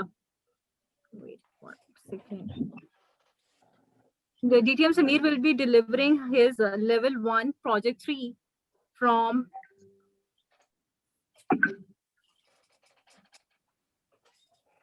presentation mastery, and the speech objective is to present a speech on any topic and receive feedback and apply that feedback on the second speech. Today he is going to deliver his second speech and will actually apply the feedback that he has already received from his previous speech. Over to you, DTM Samir. Thank you. First of all, am I audible and visible? Right, fantastic. Your precious time. When I first got married, I had a big issue with my wife. The issue was that when I used to come home after a whole days of work, I was kind of tired. I wanted to just sit and relax. But She wanted to go out. She wanted to go and visit her family, her friends, or just go out, period. And this was a big thing. I used to say, my God, how inconsiderate. I'm so tired. I don't want to go out. And this is how, there was slight conflict. But then when I spoke to a friend, she said, Samir, tell me, have you thought of what she's thinking of? Are you thinking of things from her viewpoint? And I said, what do you mean? He said, you are out the whole day. You are outside with your clients, visiting people, and she's at home. She's bored out of her skull. She wants to go out. And that's why you're having this thing, because you're not seeing this whole problem from each other point of view. And I said, okay, he's right. So then I sat with my wife and we spoke, and we came to a compromise that we would go out so many days of the week, stay in so many days of the week, and it worked out. It wasn't like she was from Venus and I was from Mars.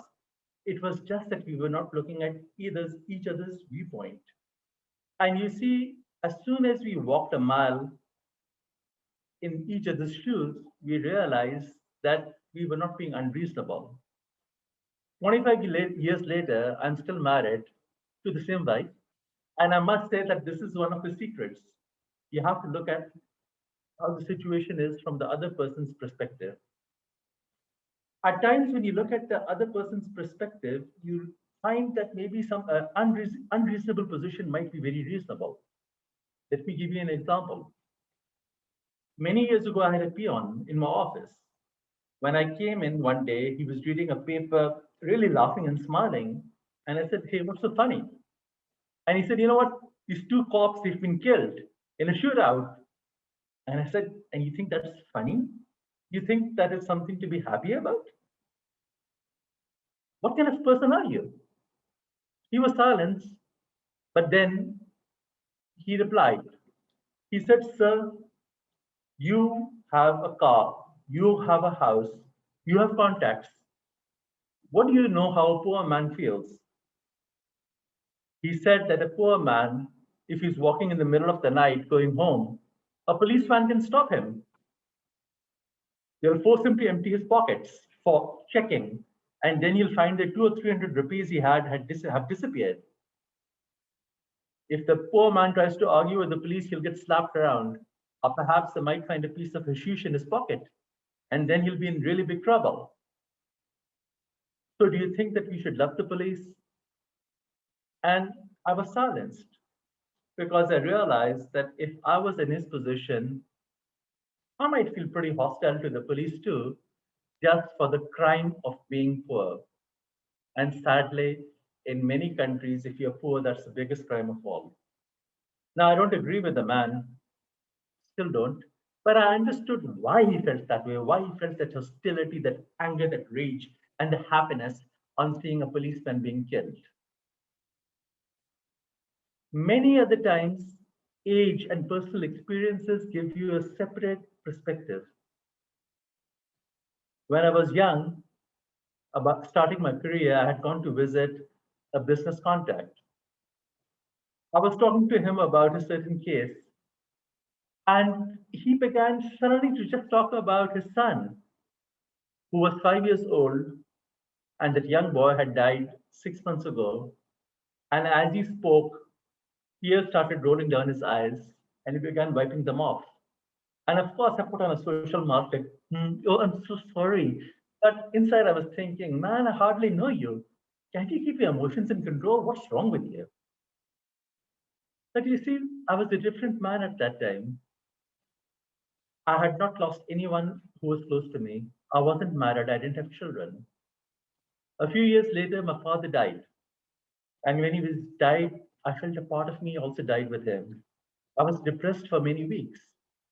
One of our relatives came to me and he explained, he said, look, this is a natural process. Right now you're in pain, you don't understand it, but this is an absolute natural process. He said, is my father alive? Is my grandfather alive? Is the great-grandfather alive? He said, no. He says, they all have to die. And it's just the way how the world operates, how the life operates.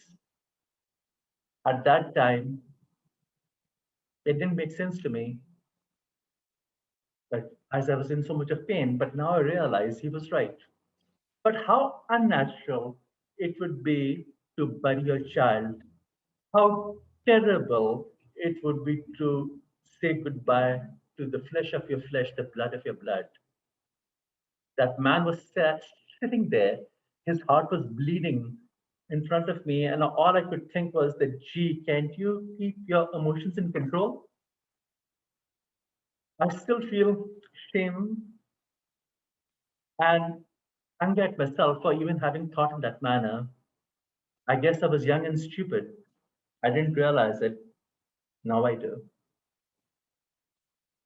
I think that this ability of empathy to walk in a mile in the other person's shoes is the most biggest problem, I must say, of humanity. Because 95% of the pain and suffering caused is, I think, people just being cruel or mean to each other. Would you be cruel to somebody if you realize what they were feeling? Would you treat your fellow worker in a callous manner? Would you be yelling at your servant if you knew how they felt? I think not. So all I can say, and the only thing I think that's important from all I've said, is the next time you're in conflict with somebody, you feel upset at somebody, walk a mile in the shoes. And then perhaps you might be having a different thought process, and you might realize that maybe, just maybe, the other person has a valid viewpoint. Over to you.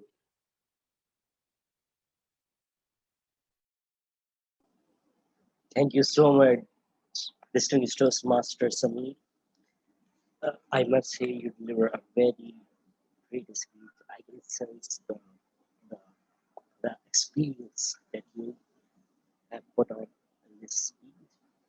Now let's move towards a next speaker, and that is our very dedicated Toastmaster, a Kangaroo singer. He is none other than Toastmaster GQ, Ghulam Qadir. He is on his pathway of dynamic leadership, and his speech title is Being Human. And he is going to be evaluated by, any guess? It's me. So, my target speaker, Toastmaster Ghulam Qadir, and his project is Understanding Your Leadership Style. And the purpose statement of his project is for a member to identify his or her primary leadership style. And this speech is to be member to share some aspects of his her primary leadership style or discuss leadership style in general. And time duration is 5 to 7 minutes. Over to you, Toastmaster Ghulam Qadir, and best of luck. Can anybody guide me? How should I pin the timer over the mobile? I've never tried this. I'm trying to pin the timer. I think you need to double tap, or I believe you need to double tap. Yeah, double tap. Double tap. Good. Wait, the timer is there now. Am I audible and visible? Am I audible and visible? Okay, good. Didn't I just answer your query about pinning the timer? So you're perfectly audible and visible. Great. GQ, let me give you a feedback. You are too friendly with your team. I've seen you sitting with your team members and having a laughter with them. Is that what you call yourself a leader? Let me tell you this, they will not respect you. You will lose your wit on your team. You need to keep a distance with them. Keep them apart. And why do you have lunches with them? Why are you engrossed so much with them? My fellow Toastmasters and guests, this was the feedback given to me by my boss at the time of the appraisal. He was of the opinion that my leadership style, which is coaching, will have certain repercussions. My team will not follow me. My team will disobey me. My team will use me at certain times. I took this feedback at the appraisal time. And guess what? I did not change. I kept the same style which I have, the coaching style. So what happens in this coaching style? Since I am a trainer as well, I am a good teacher as well. So I stay in touch with them. I heavily interact with my team. I listen to them. I address their problems. I sit them on the lunches and listen to them carefully, their side of the story. And then whenever they are in trouble, they can always reach out to me and raise their hands, and I can grab them from wherever they are. Okay, so I remember one incident, what happened that particular day. One of my fellow colleagues, she came to me. She was extremely worried. Her hands were shivering. Her eyes were full of tears. And she was about to cry. I just got up from my seat and I had to calm her down. Oh, come on, please sit over here. Come on, relax. Please have this glass of water. What has happened? Come on, please tell me what has happened. Everything will be fine. We'll fix it. No worries. So actually what has happened is that our mobile app system is down. The customers are trying to get the loans. The loans are not getting credited. So system is down. They are calling the call center left, right, and there. The calls are in queue. And I'm really worried that something is going to explode. Relax. Take a deep breath. Yes, this will make you feel good. It's not a big problem. These are the usual system glitches which happen normally. Let me call the IT head and I'll get it fixed. Assalamualaikum, Tahir Saab? Yes.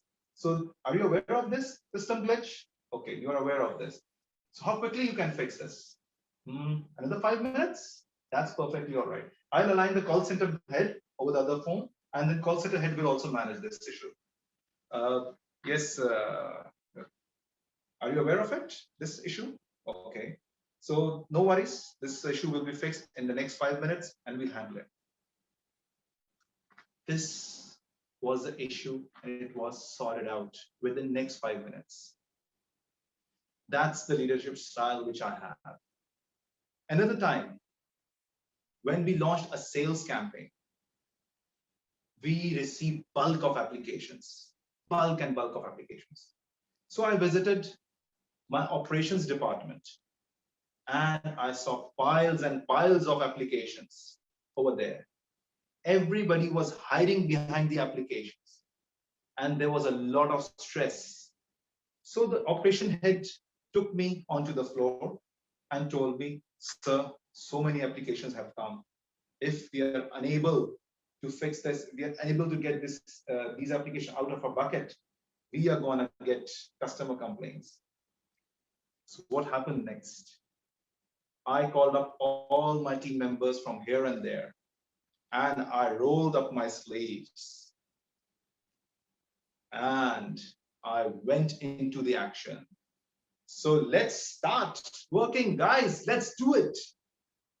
So looking at the head himself standing on the floor, everybody started working. Everybody was motivated, and all the applications went out from that bucket into the resolved bucket within few hours. Another time, one more time, one of my colleagues who was at a lower grade, was about to get married. He had a little of salary and lesser savings. He came to me, sir, I'm in this sort of position and I have to get married and I'm unable to finance my marriage. What happened next? I gave a handsome amount and he was happily married in the next week. So the point I'm trying to make over here is that, yes, you may be a good leader.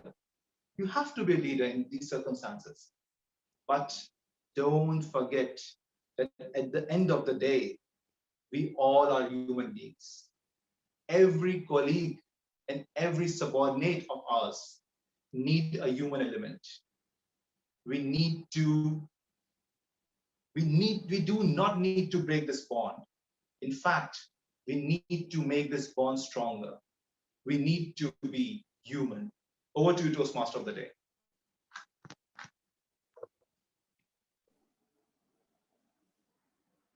Thank you so much, Toastmaster Ghulam Qadir, for the wonderful speech, and I must say you very well present and share some of the very important aspects of the leadership. Now, let's move towards our next speaker, and he is none other than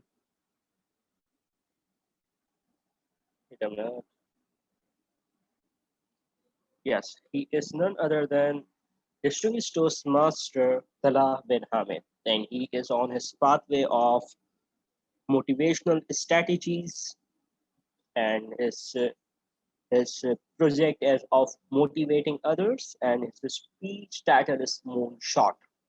He's going to be evaluated by my target speaker, Toastmaster Ghulam Qadir. So I would like to hand over the charge again to the Toastmaster Ghulam Qadir. Fellow Toastmasters and guests, I think this is going to be the most difficult evaluation ever I have done in my Toastmaster career. This is the first time I'm evaluating distinguished Toastmaster Talha bin Hamid, and it's an honor for me, sir, that I'm evaluating you. And thank you for giving me this chance, as you are also the VP Education. So, distinguished Toastmaster Talha bin Hamid is giving a project from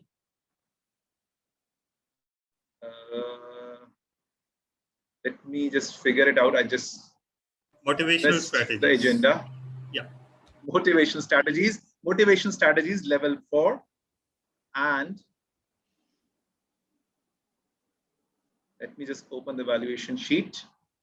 And the project is understanding your leadership style. No, it was mine. Sorry. Now see how confused I am getting to evaluate DTM Talha.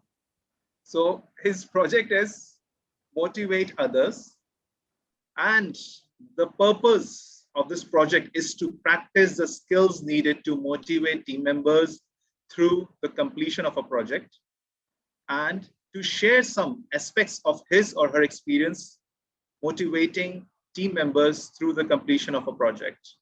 I wish you best of luck for this project. Over to you, DTM Talha.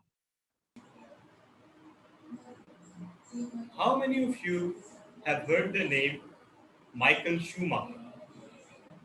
Raise your hands.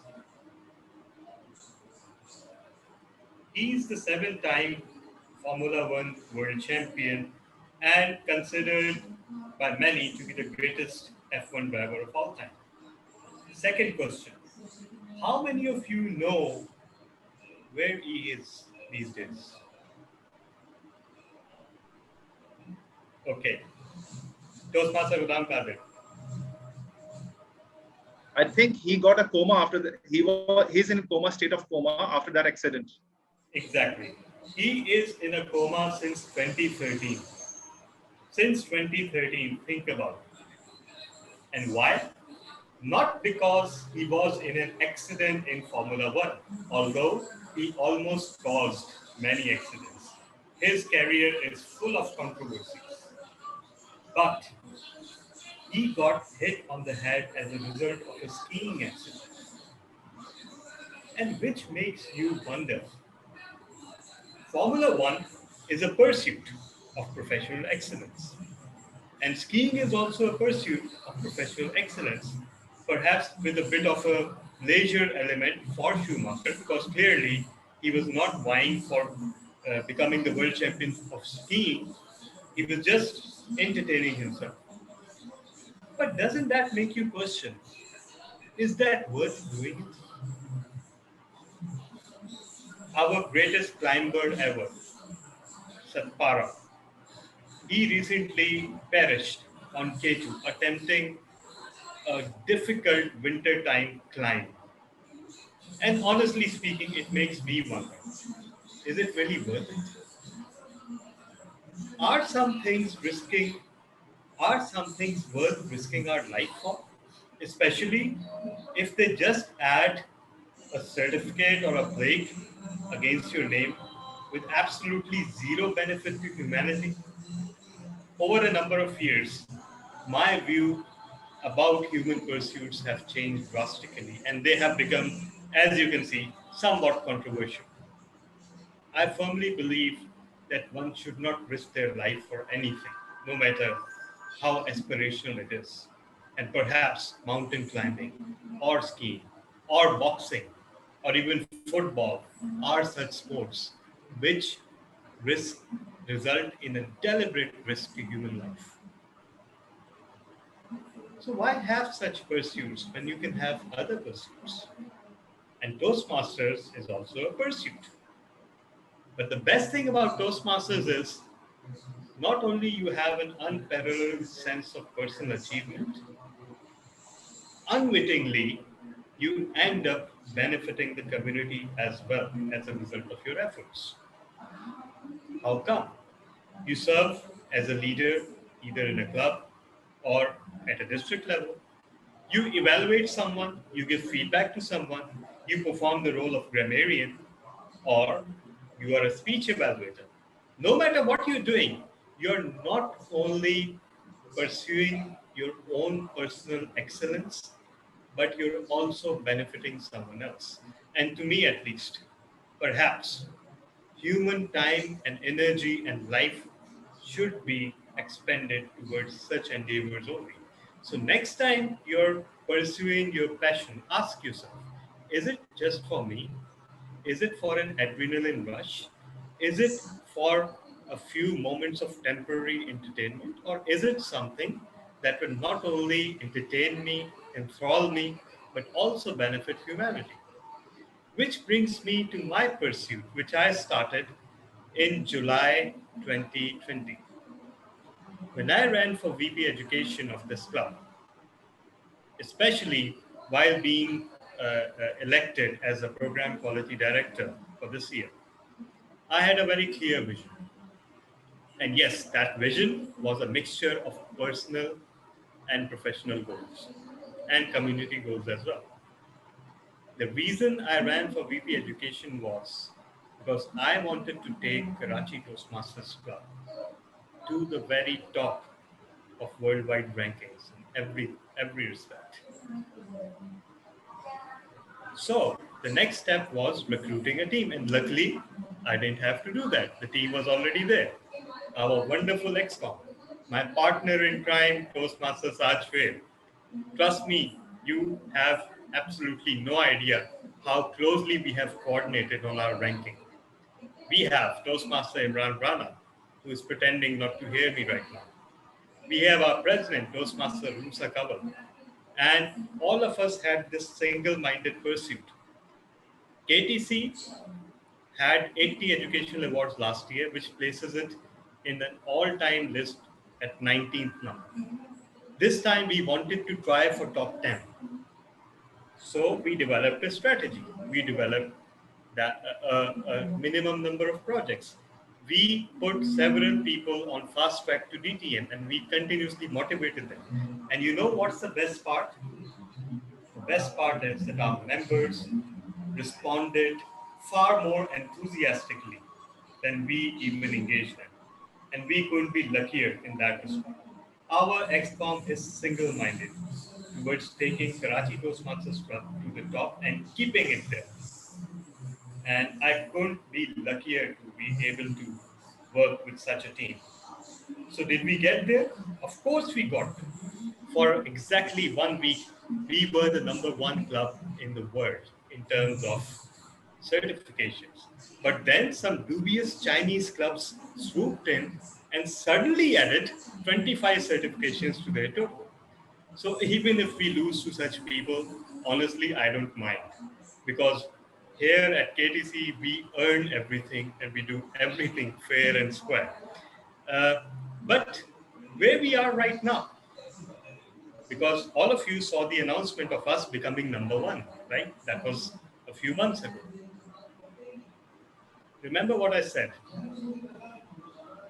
It's more difficult to maintain a status. So let me just show you. As of right now, we stand at #3 in the, sorry, if I'm able, yeah. If you see, Karachi Toastmasters Club name is at #3 in the entire world. And to be honest, I couldn't be happier. So thank you, our members. Thank you, XCOM. I believe I provided the motivation, but I've been lucky enough to receive an amazing response. Over to you, Toastmaster of the Day. Thank you so much, Toastmaster, distinguished Toastmaster Talab bin Hamid, and it is a big surprise and a feeling of jubilation for all of us that we are #3 and we are just 2 ranks away from being the #1, and we will.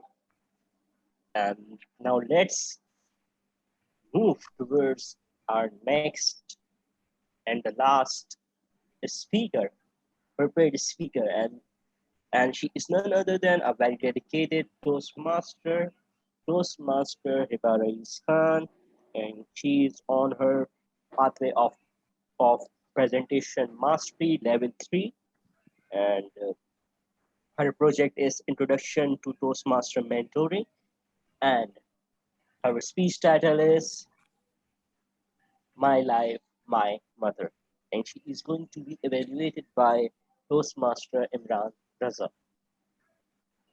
No, I'm Farhan Haider. Okay, sorry, my mistake. Take it as a surprise or a sort of uncertainty. So the evaluator is Toastmaster Farhan Haider. Over to you, sir. Good evening, fellow Toastmasters and respected guests. When I today saw a KTC agenda, I got to know that one of our seasoned Toastmaster TM Hiba Rais is being evaluated by me. It is really an honor for me. But suddenly I took a notice that in front of her name, it was written top secret.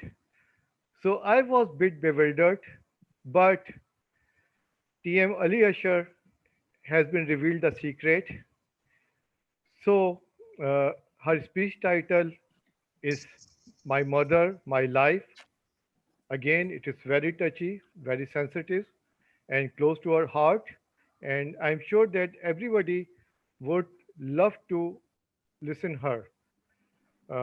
Speech purpose is purpose purpose of speech is the purpose of this project is for the member to clearly define how Toastmasters envisions mentoring. Number 2, the purpose of this speech is for the member to share some aspect of a previous experience as a protect. The speech length will be 5 to 7 minutes. So good luck to TM Hiba Rais. Over to you. Ball is in now. Okay, before I begin, am I visible and audible? Yes, you are. Okay, fellow Toastmasters and guests, what is a mentor? A mentor is someone who guides you, in times of trouble. A mentor is someone who brings a protege, in this case me, from a negative line to a positive line. A mentor is someone brings a certain sense of direction to a prodigy. I have had the privilege of meeting quite a number of interesting and diverse people throughout my life. They have guided me wherever possible. However, one such person has stuck by me through thick and thin. That is my mother. She has guided me wherever possible. She has helped me from my academics to my professional life. She has helped me transform and calm myself from an aggressive, rebellious, and sort of Battamiz individual to becoming a young adult. She has helped me, in many ways. And I've always struggled in my academics, from being an average student to also facing politics in different organizations. She has, been a force who's always helped me in every way possible and always pushing me to become the better version that I am or will become. However, the one thing that she has always taught me as a prodigy is the sense of, having an active work life wherever you go. By being by active work life, I mean that we should be active wherever we, from our houses to wherever we work. We should always have a active work-life balance. By being active, I mean mentally active and physically active. This active work-life balance ensures a certain healthy lifestyle, and this healthy lifestyle would help us avoid diseases or illnesses in the future. Like I mentioned, this active work-life balance, she has also taught me that this active work-life balance not only sticks with us in our home, she has taught me that, wherever I go, I take this mentality with me, whether in an educational institution, in an office, or in a club, for instance, Toastmasters. I should be always active, work, and, be active. And then there's this second thing she also taught me. She taught me that I as an individual should contribute both financially and materialistically towards the betterment of a society. By financially, obviously, I mean zakat in our religion, that I should pay zakat to poor people whenever they need it. And by materialistic, I mean that she has also taught me that I should, plant trees or even contribute in the welfare of a madrasa. For instance, a few weeks back, she went to a madrasa and she fed around like 100 children. And she also then, she's been actively involved in, building a well in a madrasa. The Ustani who comes and who teaches me, she's been coordinating with her. So fellow Toastmasters and guests, by this I mean that, she has taught me that not only an active work-life balance, but she's also taught me that we should be contributing towards the welfare of our society, whether financially or, materialistically. And over the years, I have tried following this trend. I have quite to a great degree have followed it, have succeeded in it, but sometimes I falter, obviously, like since I'm a human being. And in the end, I would like to say that having a good mentor as a mother has helped me, to a great extent in bringing a certain sense of positivity in my life, bringing a certain sense of direction in my life.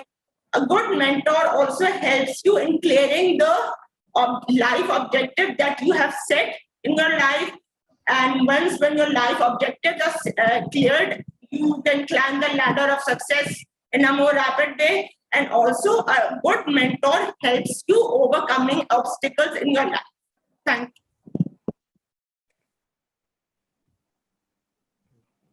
Thank you so much, Toastmaster Hibari Khan, for your wonderful, full speech and sharing that how your mother fostered you and guided you throughout your life, and you are sharing with us.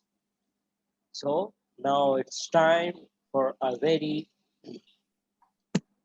uh,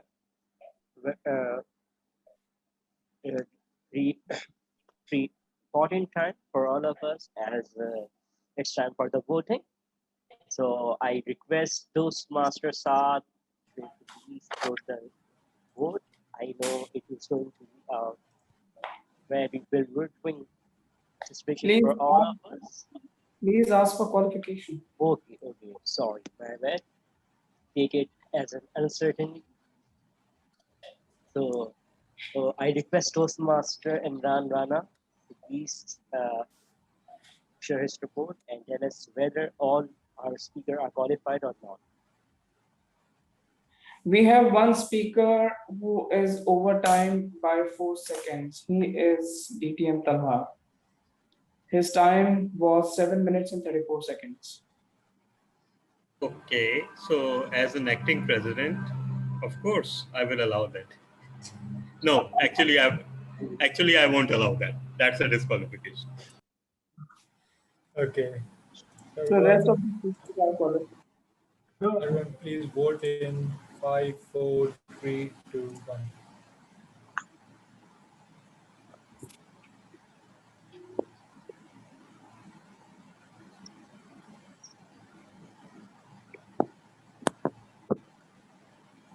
I have casted my vote. I have not received the vote. It's not there in front of me. Okay, I haven't received. Please cast your vote directly to Saad. Yeah, just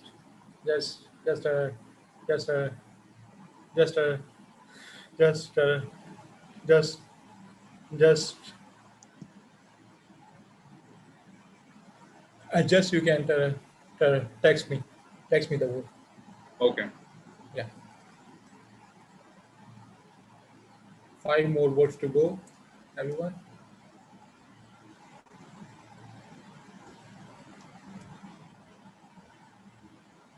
Ending the poll in 10, 9, 8, 7, 6, 5, 4, 3, 2, 1. Okay, it's done.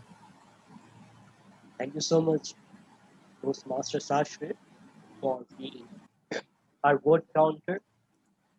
And now it's time for me to sign out for a while, as we are moving towards our third segment, and that is this evaluation.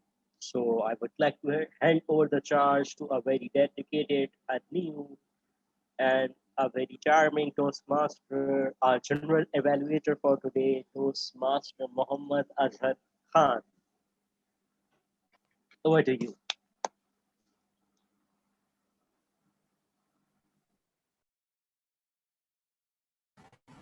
Mike, Toastmaster, the mic is muted. Azhar, you are on mute. Now I'm audible? Yes, now you are audible. Assalamu alaikum everyone. Hello my Toastmaster and guest. Very good evening. So today I heard to everyone very well. Everyone done the very good speech and very well conversation. Now I'm very speechless because today I don't have the speech, but our eyes you have guys, you did very well. I really appreciate it. So now one by one I'm announcing the name of evaluator, and they will suggest Actually, Toastmaster, there is a slight change. The first evaluator will be, of course, Toastmaster Najam, the table topics. After that, I request you to call Toastmaster Taha Hassan for his reports because he is in office and he has to leave for home. Okay. So first I announce the Taha sir name. No. First you call Najam Saab and after that Taha. Okay. Okay, sir. And Najam sir, are you there? Yeah. So please come here and stage is yours. Thank you, General Evaluator. I will be evaluating the table topics, and we had 4 table topics. Before I begin my evaluation, I'd like to say a few words about table topics. Am I audible? Yes, you are. Thank you. Well, I'd like to say a few words about table topics. Table topics are sometimes seen as a side menu to the main course.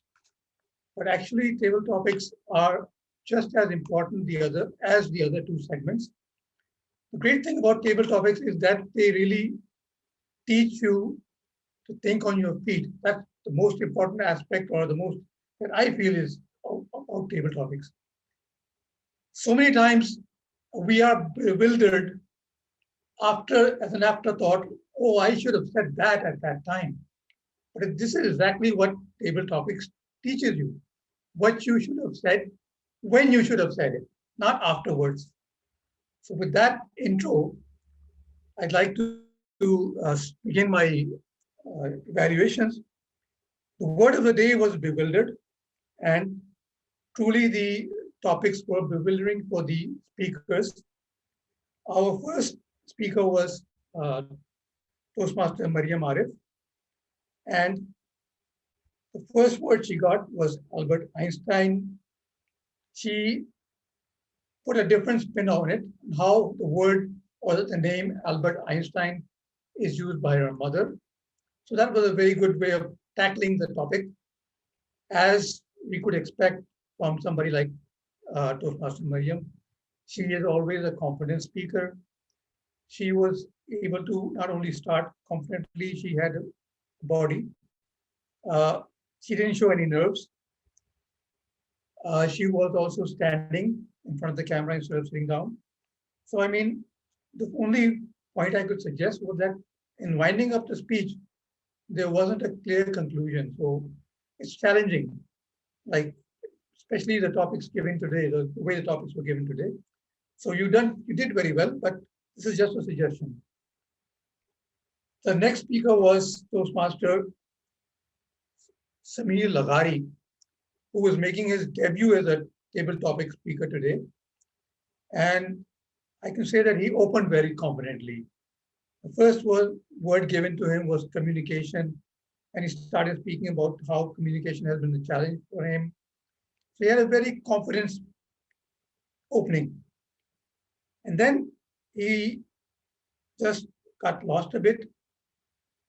And then he had the second word, yo-yo, and then he spoke about how yo-yos,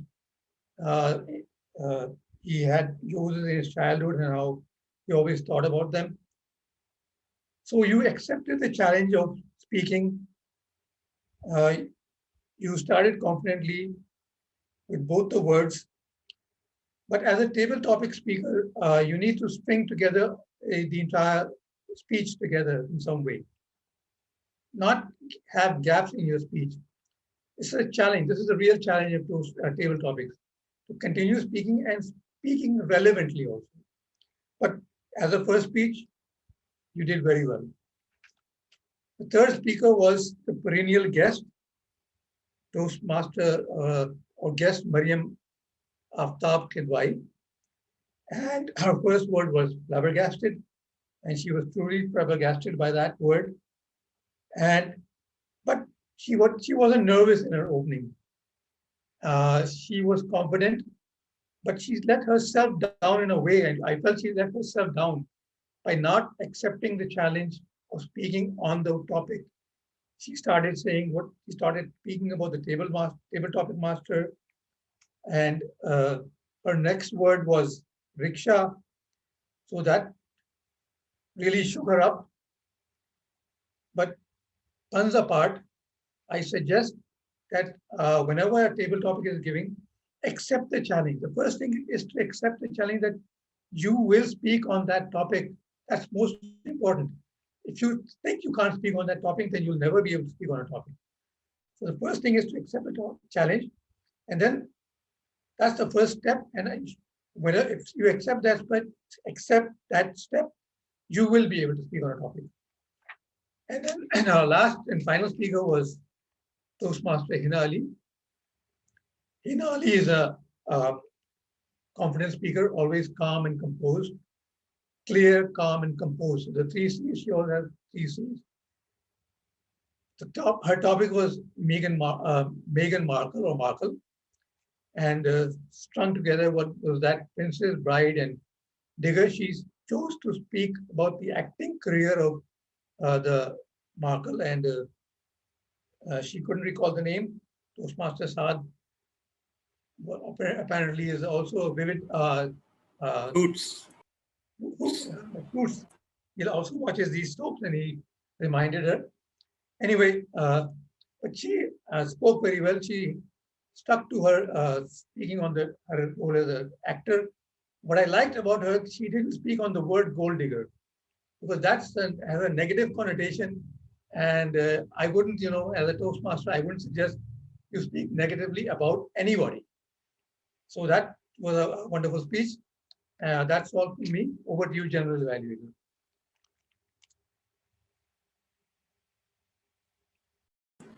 So Toastmaster Taha, you can go ahead as with your reports.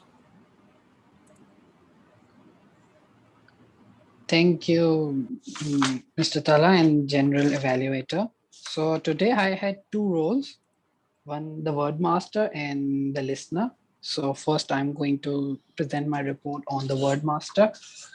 So the word of the day was bewildered, and I was quite impressed today in the meeting that the use of the word in terms of number was really great. So all the speakers or the people who were chosen to speak used the word, and I counted out, it was 16 to 17 times. And that's really great, that because in the previous meeting which I have attended, that the use of the word has not been that great, but that's really a progressive sign.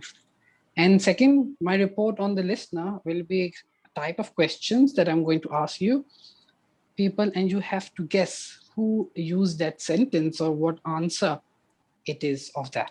Okay, so everybody can cooperate and can be a part in this. So first question that I want to ask that, I have so many questions. One of our guests said that he was bothered about how to say my vows. He was bothered about how to say my vows. Any guesses? Huh? Yeah, Alan. Yeah, Alan Rogers used this word, this sentence. Okay, that's great. So second question I'm going to ask you is one of our speakers said how dark the baby is, how fair the baby is. But this is wow, that's true. Okay, second question. Spark hope. Wait, the second question is which Toastmaster likes to read short books and avoids? Toastmaster Latif. Toastmaster Latif. I thought it will be tough for you, but you guys are, I guess. Okay. Another question. Your greatest talent may have emerged from some. Oh wait. Your greatest talent may have emerged from some purpose. Now this one is tricky. This one will be hard for you. Okay. Yeah, you people are really great in this. Okay. Another question. Now this question is really took me to my heart. Stammering is like an iceberg. Who said that? Michael. Alan. So that's great. Okay. Another question. This is also a question that has been made. Things get solved in just 5 minutes when you are a good leader. Who tried to say that? Yeah, Toastmaster Tala. No, it wasn't Talha. He was disqualified, I guess. Okay, sorry. Okay, another question. This is who changed an aggressive or sort of badtamiz individual to a successful and okay, you got this right. You got this right. Okay. Now my final question, because I'm short of time, is a fill in the blank, and that is KTC is number dash in the world at the moment. Third. DTM Talha. Third. How come DTM Talha being this fill in the blank? Okay, so I'm going with third.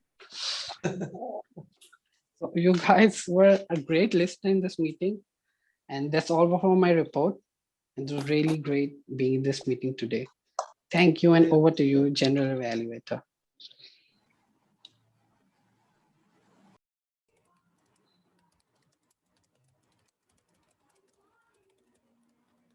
General Evaluator, you can take the stage again.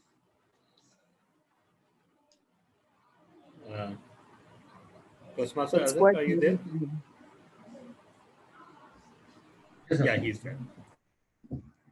Now I think I should announce the name of the evaluator. Yes. I was thinking I was some missing. So there's 2 times of the clash of my announcement. Maybe okay. Now my list is open, and so first evaluator name is Sashweb. Please come and send your feedback and your evaluation. Thank you very much, Toastmaster Azhar.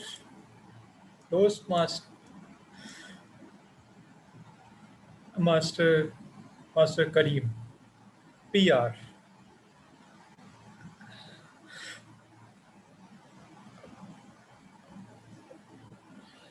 A thing which is very much, which actually interests me a lot, because in this age PR is everything. No matter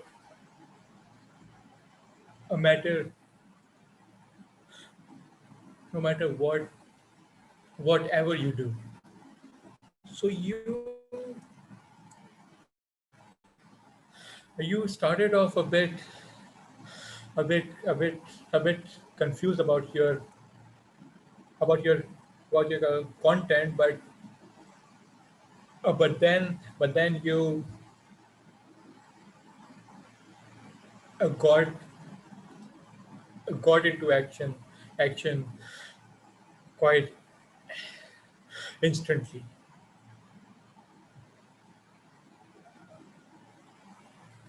The one aspect, the eye contact, it was totally on the camera at all times. Your gestures actually exactly ma exactly ma exactly ma exactly ma exactly ma exactly ma exactly e- exactly ma exactly exactly ma exactly ma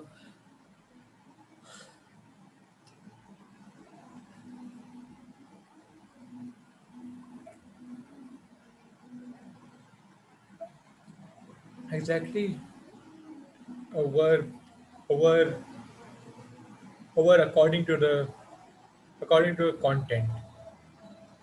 You you paused well.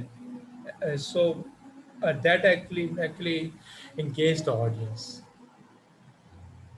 The speech overall was excellent. Just one small point, maybe just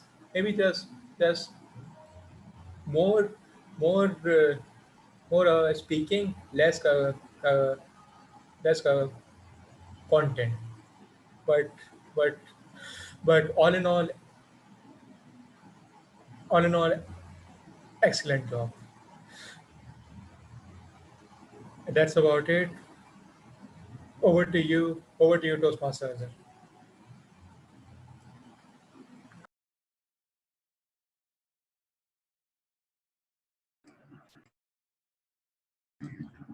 Okay, and now second evaluator name is TM Kareem Meghani. So please come here, Kareem Saab, and say your words. Yes. Yeah, I mean, so what a fantastic speech. First, I will start. I am not supposed to the content of your speech, but you make me believe in your content, the way you explain your content, the way you presented the book. It was fantastic, and it was very inspiring the way the whole five or seven, I think, because it was so much disturbance, some of it which I created myself also. It affected the speech, but the content was fantastic, and the way you presented very professionally. And TM Latif, the amazing thing is the patience. This particular thing about the disturbance, when we were creating that disturbance in a sense that the way you will react, that was the whole challenge, and I think you faced it very professionally, very professionally. That I can say that this is one ability maybe a lot of people don't have, and you mastered it, the way you responded to each of the things. Again, one of the things that we have to tell, that one of the the points where you can improve. I recommend, I will present a book, and as a book reader, I would love to see the cover, in a slide, and especially in a Zoom medium, when you're delivering, maybe a cover of the book with the writer name is 1903, because honestly, I start Google immediately. Yeah, and maybe we can present the book cover. That will I think it will engage more the audience, and considering the objective that we will disturb you, I think that cover will be in our minds, and that's the only thing I noticed. It was fantastic. You master how to handle the challenges, and that is, and I think that's thanks to Toastmaster, the whole club also, that we mastered these amazing skills. Over to you, General Bagat.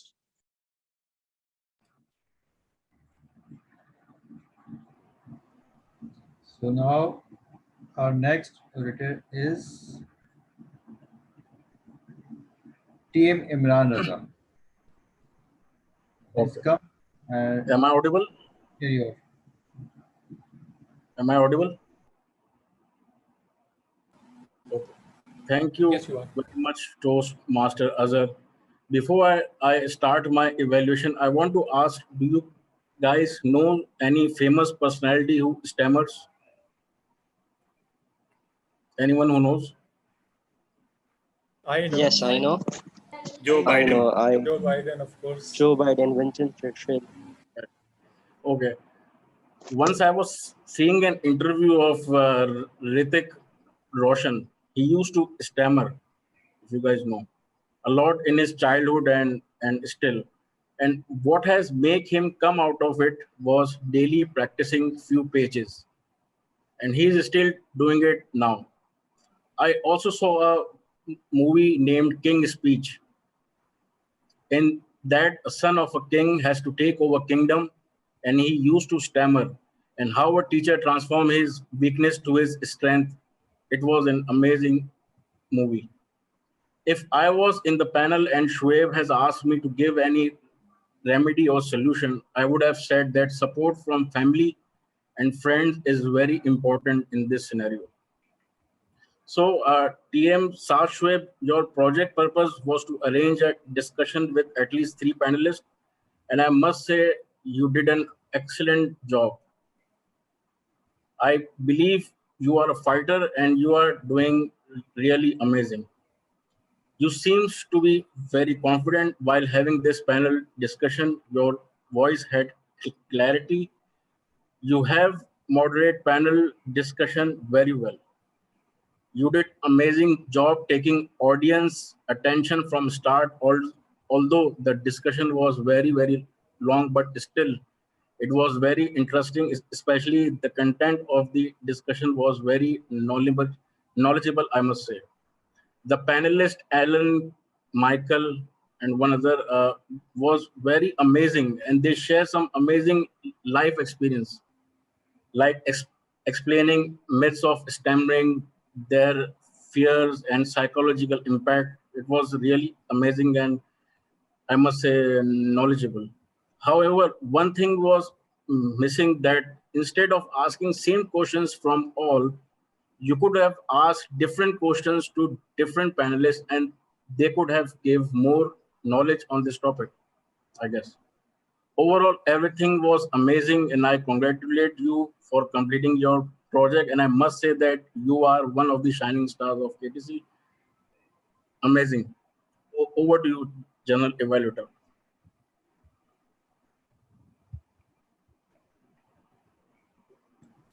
Thank you, Imran Sahab. Thank you so much for your feedback. That's very amazing. And now our next evaluator name is TM Ali Ashar. Please come here and the stage is yours.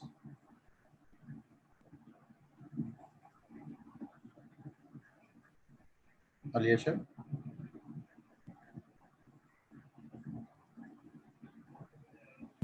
I believe perhaps he is not online. So maybe you can call the next evaluator while he comes back. Thank you. So next, that is very. They are 2 legends, huh? Both are legends because of both are my mentor and they're senior. So I'm calling you Mr. Ghulam Qadir Saab. Please come here and share your views on our DTM Talha speech. Fellow Toastmasters and guests, though DTM Tala got disqualified for exceeding the time, but when his speech was over, I thought it's just 2 minutes which has been passed. So, DTM Tala, you grabbed the attention right from the word go. You spoke about Michael Schumacher and how, in which condition he is right now. The best part of your speech, the starting part, that you engaged the audience as well. You asked a questions and then entire audience got engaged with you. So this is how it's a learning for us, the Toastmasters and all the Toastmasters in this meeting as well, that the opening is the key. That how you engage the audience, that was a perfect example. Secondly, the way you compared these sort of sports with the Toastmasters was amazing. So that transformation, you took us this as it was a journey from those sports, the extreme sports, and then to Toastmasters. So good. When you spoke about Toastmasters, it was really, it got me motivated. And that's how you got successful in completing the objective of your project.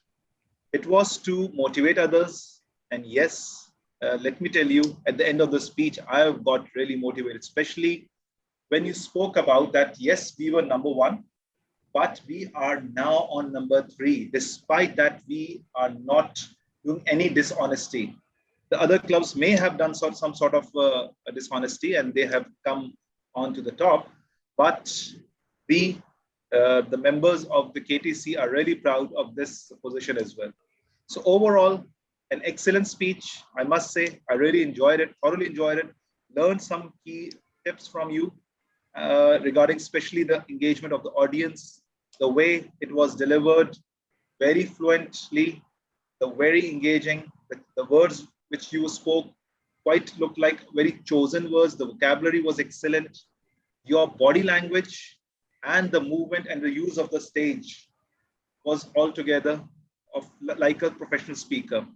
So hats off to you, sir, and wish you best of luck. This is the evaluation from my side. Over to you, General Evaluator.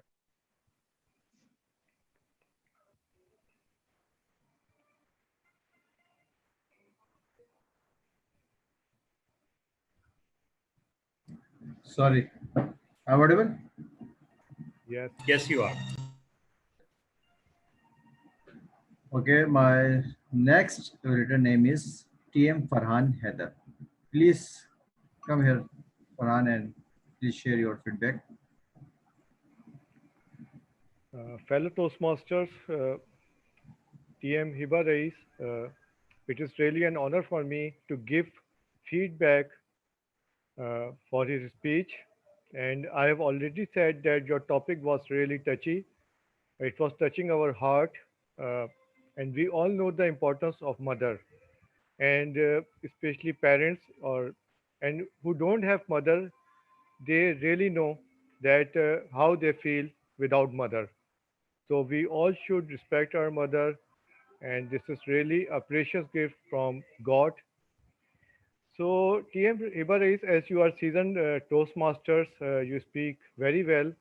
So once you started your speech, you just threw the question that what is mentor, and you suddenly grab the attention of audience. Then you tell us about the qualities of mentor, and then you came into the topic mother, my life. You shared us, you told us that how your mother taught us, how she nurtured you, and you told us that how she is running madrasa. That was really good. Uh, some things I would like to advise you, which you may have add up in your upcoming speeches. While giving a speech, I noticed that you were moving hands too much. Number two, I feel that in the starting of your speech, you could have discussed about the importance of mother. Number three, you could have used the podium in a better way.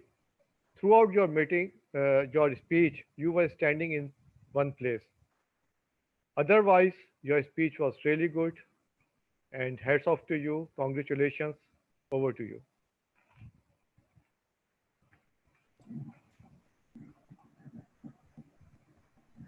So last time, Tala sir, there's no mention any name of. Actually, yeah, because I hate that. Actually, that is Toastmaster Noreen Fatma.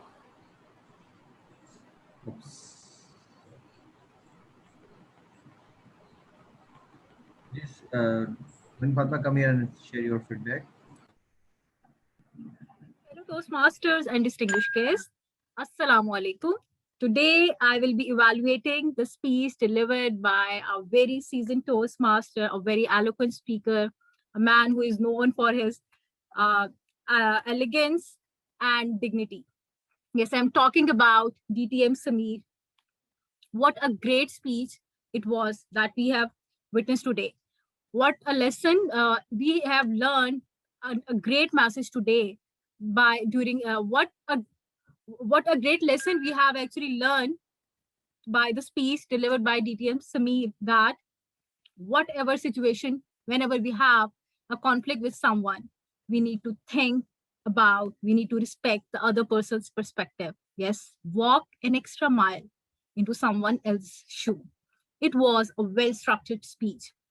He started by building a narrative about the concept, which was followed by certain examples from his own life. And he ended with a strong conclusion that we need to think about empathy. We need to respect the other person's perspective whenever we have a conflict or whenever we have a conversation. The best thing about the speech was that he actually incorporated the points of evaluation that he received from his last speech. We observed a positive and effective body language throughout the speech. He maintained good eye contact. He was audible and clear. However, there is always room for improvement. I have some few humble suggestions for his future projects. Fellow Toastmasters, we all know that vocal variety is an important ingredient for a strong speech. If vocal variety or voice modulations are missing, we feel that the impact of the story, it's difficult for all the audience to understand the impact of the story. And throughout the speech, I observed Didion Samir monotonous. At some points, if he could add some voice modulations, like when he said, I went to the office and I noticed my colleague was reading newspaper and he was laughing, ha ha ha. It showed it could make us laugh, or it would engage the audience. And at some point, he shared that a person was crying sitting on the road. He lost his dear one. He could lower down his voice so that we could feel his pain.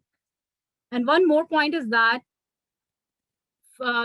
stories play an important role for understanding any concept. But however, if there are more than 2 or 3, it could distract or confuse the audience. So I advise him for his future projects to add only 1 or 2 stories which are more relevant and powerful to the topic, so that it would be easier for the audience to actually grab the topic. Last but not the least, I found that some questions were missing in the story. And if questions could be added, it would be more engaging. The speech could be more engaging, like at the beginning, when he could start the speech by asking, how many of you ever had a conflict with your spouse? So that people would start thinking that it must be something about conflict resolution or some fight or related to that. Overall, it was a wonderful speech with well-structured content. It was treat listening to you. Keep surprising us in future KTC meeting. Over to you, Mr. Journal Evaluator. Thank you so much, Norit Abma. You gave you share your feedback on this speech. Last, I have only one name, Aliasher. I think he is here or not. Yes, I am here. Yes, I am here. He's here. He's here. Now, the stage is yours. Please share your. Okay. Thank you, Toastmaster Azhar. First of all, I want to sorry you all as you cannot see my beautiful face due to the electric power breakdown at my house. So my target speaker, Toastmaster Ghulam Qadr, was in his pathway of dynamic leadership.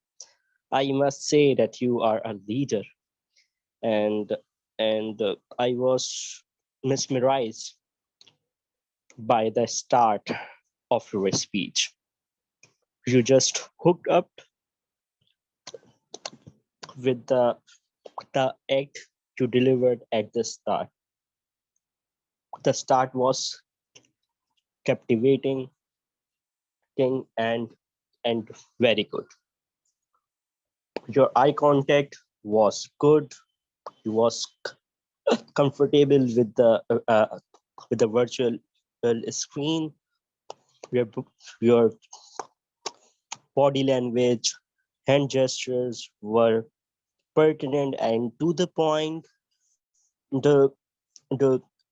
Your phrases like "let's do it" and your leadership style, as you say, coaching, was very metaphoric in your speech. But every speech can be better. You can challenge yourself in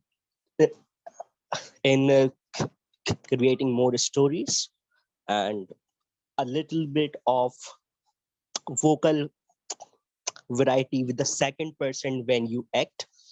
And I think that you can improve your speech with good phrases, structures, and the vocabulary. These things will make your speech good, better, and then the best. So overall, you are a great speaker and you did a great job. Over to you, General Evaluator.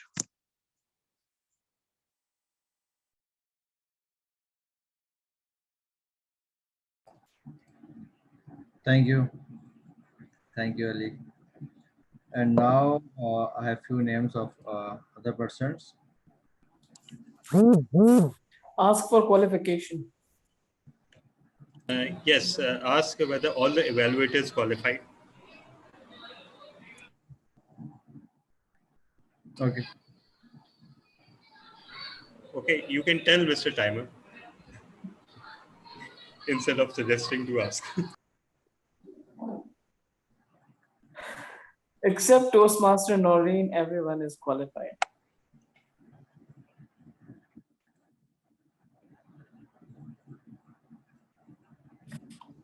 So it's a hallmark of a district leader to go overtime. DTM Samir wasn't overtime. Oh, yeah. He is the member. Yes. My apologies. So now, everything else. Please vote. Please vote. In fact, DTM Samir, I'm willing to host a dinner for you as a token of my profound apology. We can make it a virtual dinner that you can serve on the group.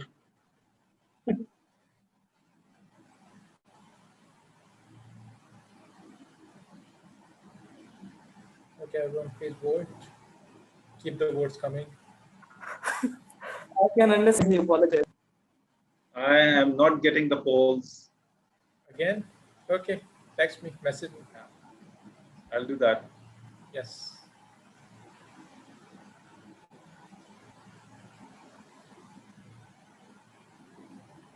Okay. 2 more votes to go.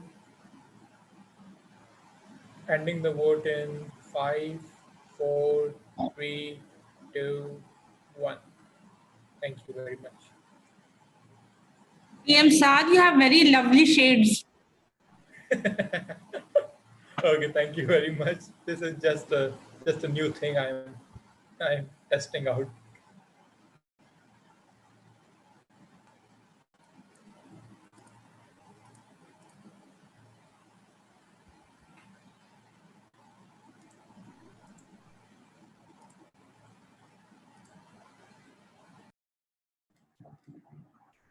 So first name is Grammarian. DTM sir, I come here and share your feedback.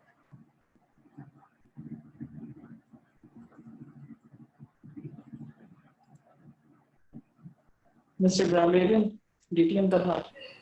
Yeah, okay. I was receiving some very distracting texts on my WhatsApp, so forgive me.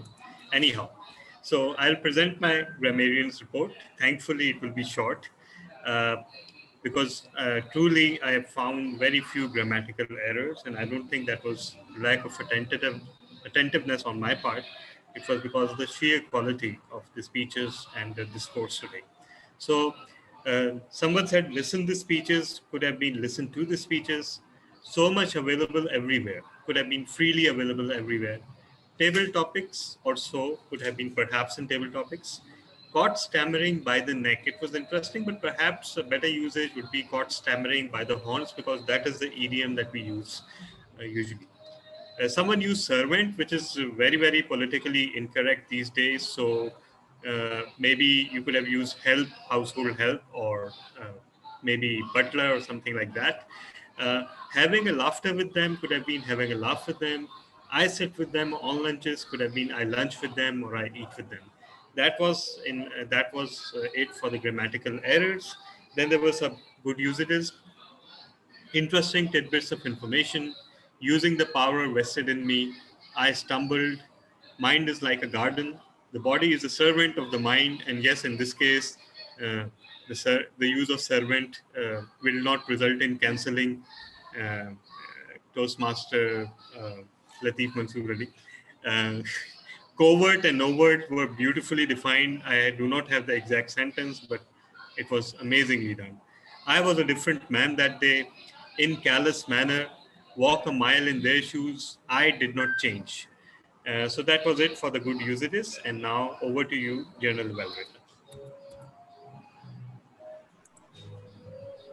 Thank you, boss. You did very well. Okay, now my next name is, please timer, come here and share your feedback. So Imran, Thank you very much, the General Evaluator. Okay, I'll be presenting my R counter and timer report at the same time.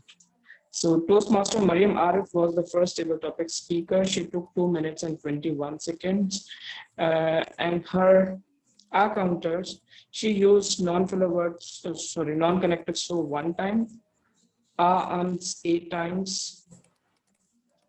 Okay. Then we have Samir Nagari. He took 1 minute and 30 seconds.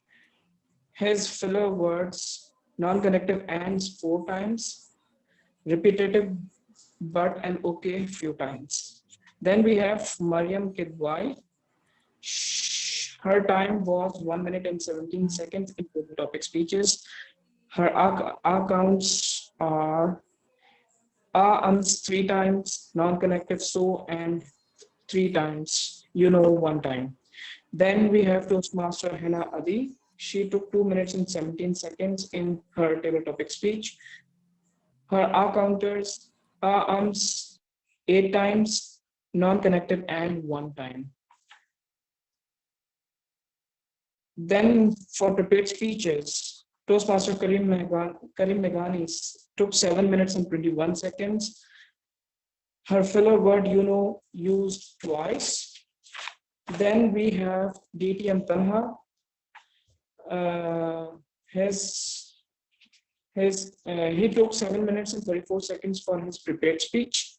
And his ums 8 times, non-connective and so 4 times. Filler words, twice. Then we have Toastmaster Heba. Her prepared speech timing was 5 minutes and 35 seconds. She uses 6 times, non-connective so 1 time. And we have Saab. I hardly find any ums in his speech, and he uses 33 minutes and 15 seconds, and his allotted time was 40 minutes. And then we have Toastmaster Latif Mansoor Ali. He took 15 minutes and 21 seconds. His allotted time was 10 to 15 minutes. So he was quite on the borderline. His non-connective so ends 4, filler words like now 2 times. Then we have Samir Hamid Dodi. His prepared speech timing was 7 minutes and 4 seconds, non-connective ands 3 times and no filler words. Then we have Ghulam Qadir. He took 6 minutes and 30 seconds. He used repetitive word okay 2 times, ums 3 times, non-connective and so 5 times. So that was my R counter report and table topic for speech evaluations. Toastmaster Sashrib took 3 minutes and 29 seconds. Toastmaster Karim Meghani took 2 minutes and 29 seconds. Imran Raza took 2 minutes and 22 seconds. Ghulam Qadir took 2 minutes and 38 seconds. Farhan Haider took 2 minutes and 3 seconds. Toastmaster Noreen took 3 minutes and 54 seconds. Finally, Toastmaster Ali Ashar Anjum took 2 minutes and 23 seconds, and their allotted time was 2 to 3 minutes. Over to you, General Evaluator. Thank you very well. Thank you, Rana Sahab. Now, I think DD Sahab, everyone has completed his goal. Yes. Now, what should I announce? You should just present your report about the meeting, just a brief about the thing that you liked and something that can improve. 2 to 3 minutes. That's all you have. Okay, thank you. Thank you. Give me the chance of, and I want to share my feedback and what I listened to all meetings. That was a very amazing speech, very good meetings from table topic to end of the timer reports, and everyone has a basically everyone has a good talent and good skills that they are performing very well. I really appreciate, and especially you are very senior person, Latif Saab, Kareem Saab, and you and Iman Saab. Everyone has a very good confidence and good knowledge, and we always learn from you, all guys, and are my some fresh and youth person, Saad and Ali. They are also very. I really appreciate for all. So end of the meeting, I say okay, we have to learn from here, and that is very amazing time for a week. I think it should be a twice of week in this week. I think it's my opinion, and it is how you can suggest me. Am I right or wrong? But it's a once meeting in a week. I think it's very we say very sasta time. We should spend a 2 meeting in a week. I think so. It's my opinion. Huh? Maybe you say am I wrong or right? But so as well, end of meeting. That's good. Thanks. 2 thumbs up, all of you. Details of stage is yours.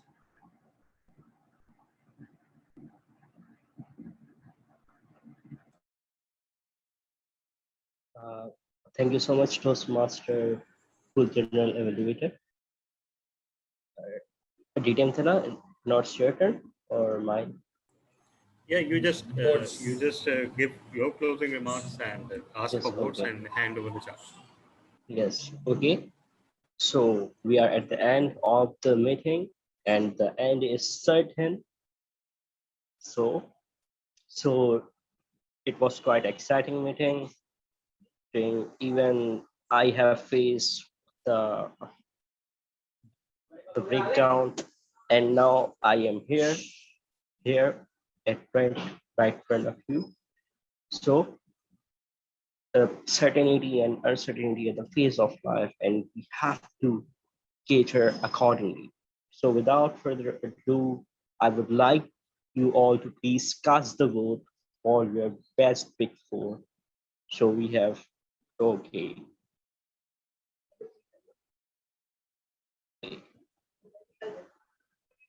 So I have casted my vote for the best Big Four. So now it was a great meeting. I would like to hand over the charge to the to the presiding officer, distinguished Toastmaster Tala bin Hamid. Over to you, sir.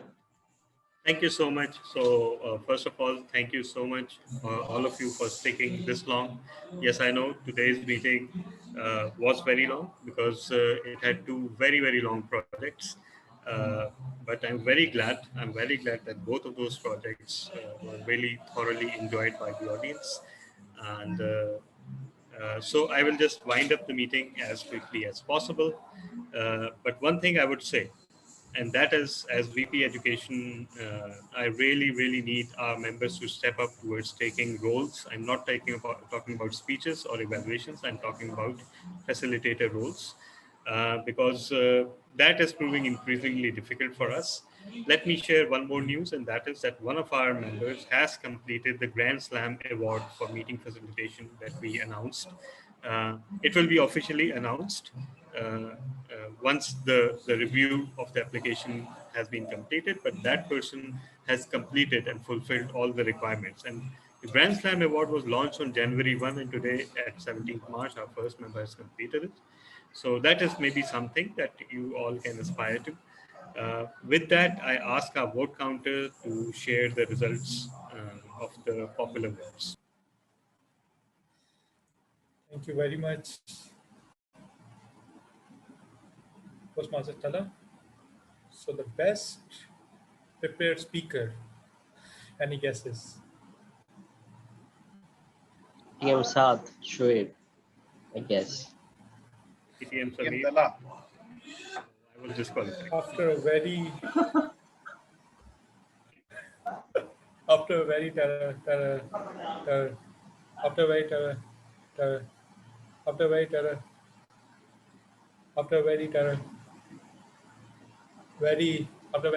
very tough race, thanks to my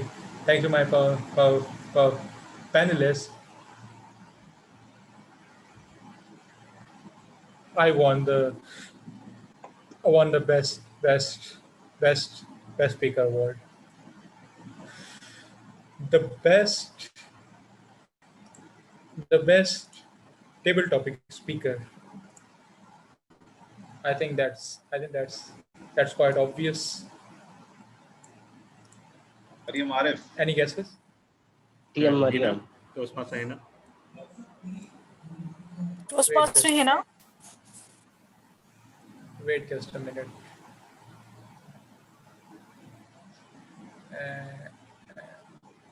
I got it. It was guest Mariam Aftab again.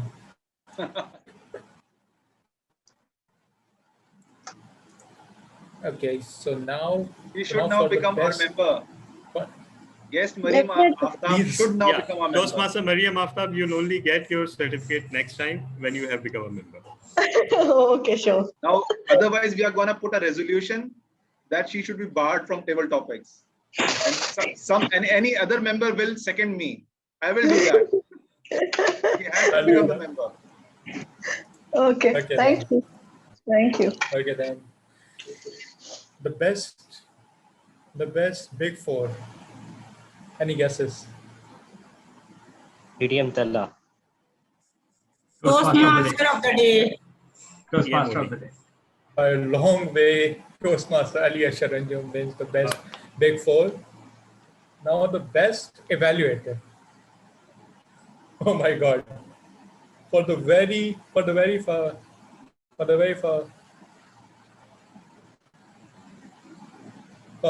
first time, 5 speakers.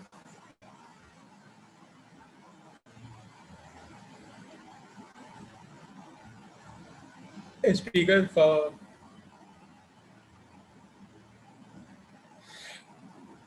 and except for one,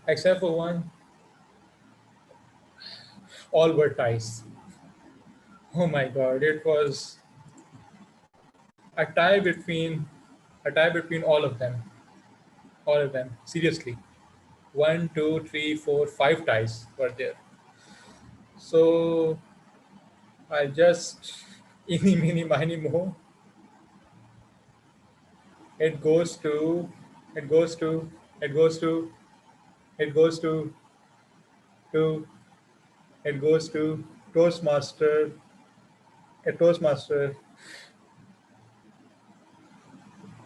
Toastmaster Imran Raza. That's about it from my side. Thank you so much, vote counter. Now for the critics awards. And while we will announce the top 3 ranking in the bulletin, right now we only announce the winner. And I would say it was not entirely unexpected, but by a way thinner margin than expected, it is none other than DTM Samir Hamid Todi. Congratulations. for best speaker. Critics' choice for best role player. Critics' choice for best role player is for the first time it will go to two facilitators who Joke master. both delivered two simultaneous roles and did it excellently. So first one, Toastmaster Imran Rana, our counter in timer, and the second one is Toastmaster Taha Hassan for his wonderful word master, and of course, uh, he was the word master and Listener. of course listener. Yeah. So both roles were done wonderfully. So there's no reason to choose between them. So both win the award for today. Thank you so much. So with that, finally, thankfully, incredibly, amazingly, unbelievably, this meeting is finally ending, and I want to place on record my special gratitude to Toastmaster Saad and Toastmaster Latif, who delivered amazing long projects. It is never easy to deliver these projects, but to deliver these with such quality is truly an amazing feat. And Toastmaster Saad, you did not win because of your panelists, because you spoke better than all of them. And that is my heartfelt opinion. And that will be seconded by everyone who voted for you. So thank you so much, DTM Samir. It was a privilege. And we look forward to seeing you speak again and again, with the promise that next meeting won't be as long, certainly, because these long projects come very rarely. And for everyone else who, despite the challenge of putting so much content, still we did reasonably well in terms of timing. So thank you so much, everyone, for contributing to today's meeting. It was a memorable one. See you all next week. And one last thing, anybody with level completions, there are 3 level completions today, file them as soon as possible. So with that, thank you so much. Enjoy whatever is left of the day, and sweet dreams. So thank you so much. Bye. Allah Hafiz. Allah Hafiz. Everyone, Allah Hafiz. Allah Hafiz.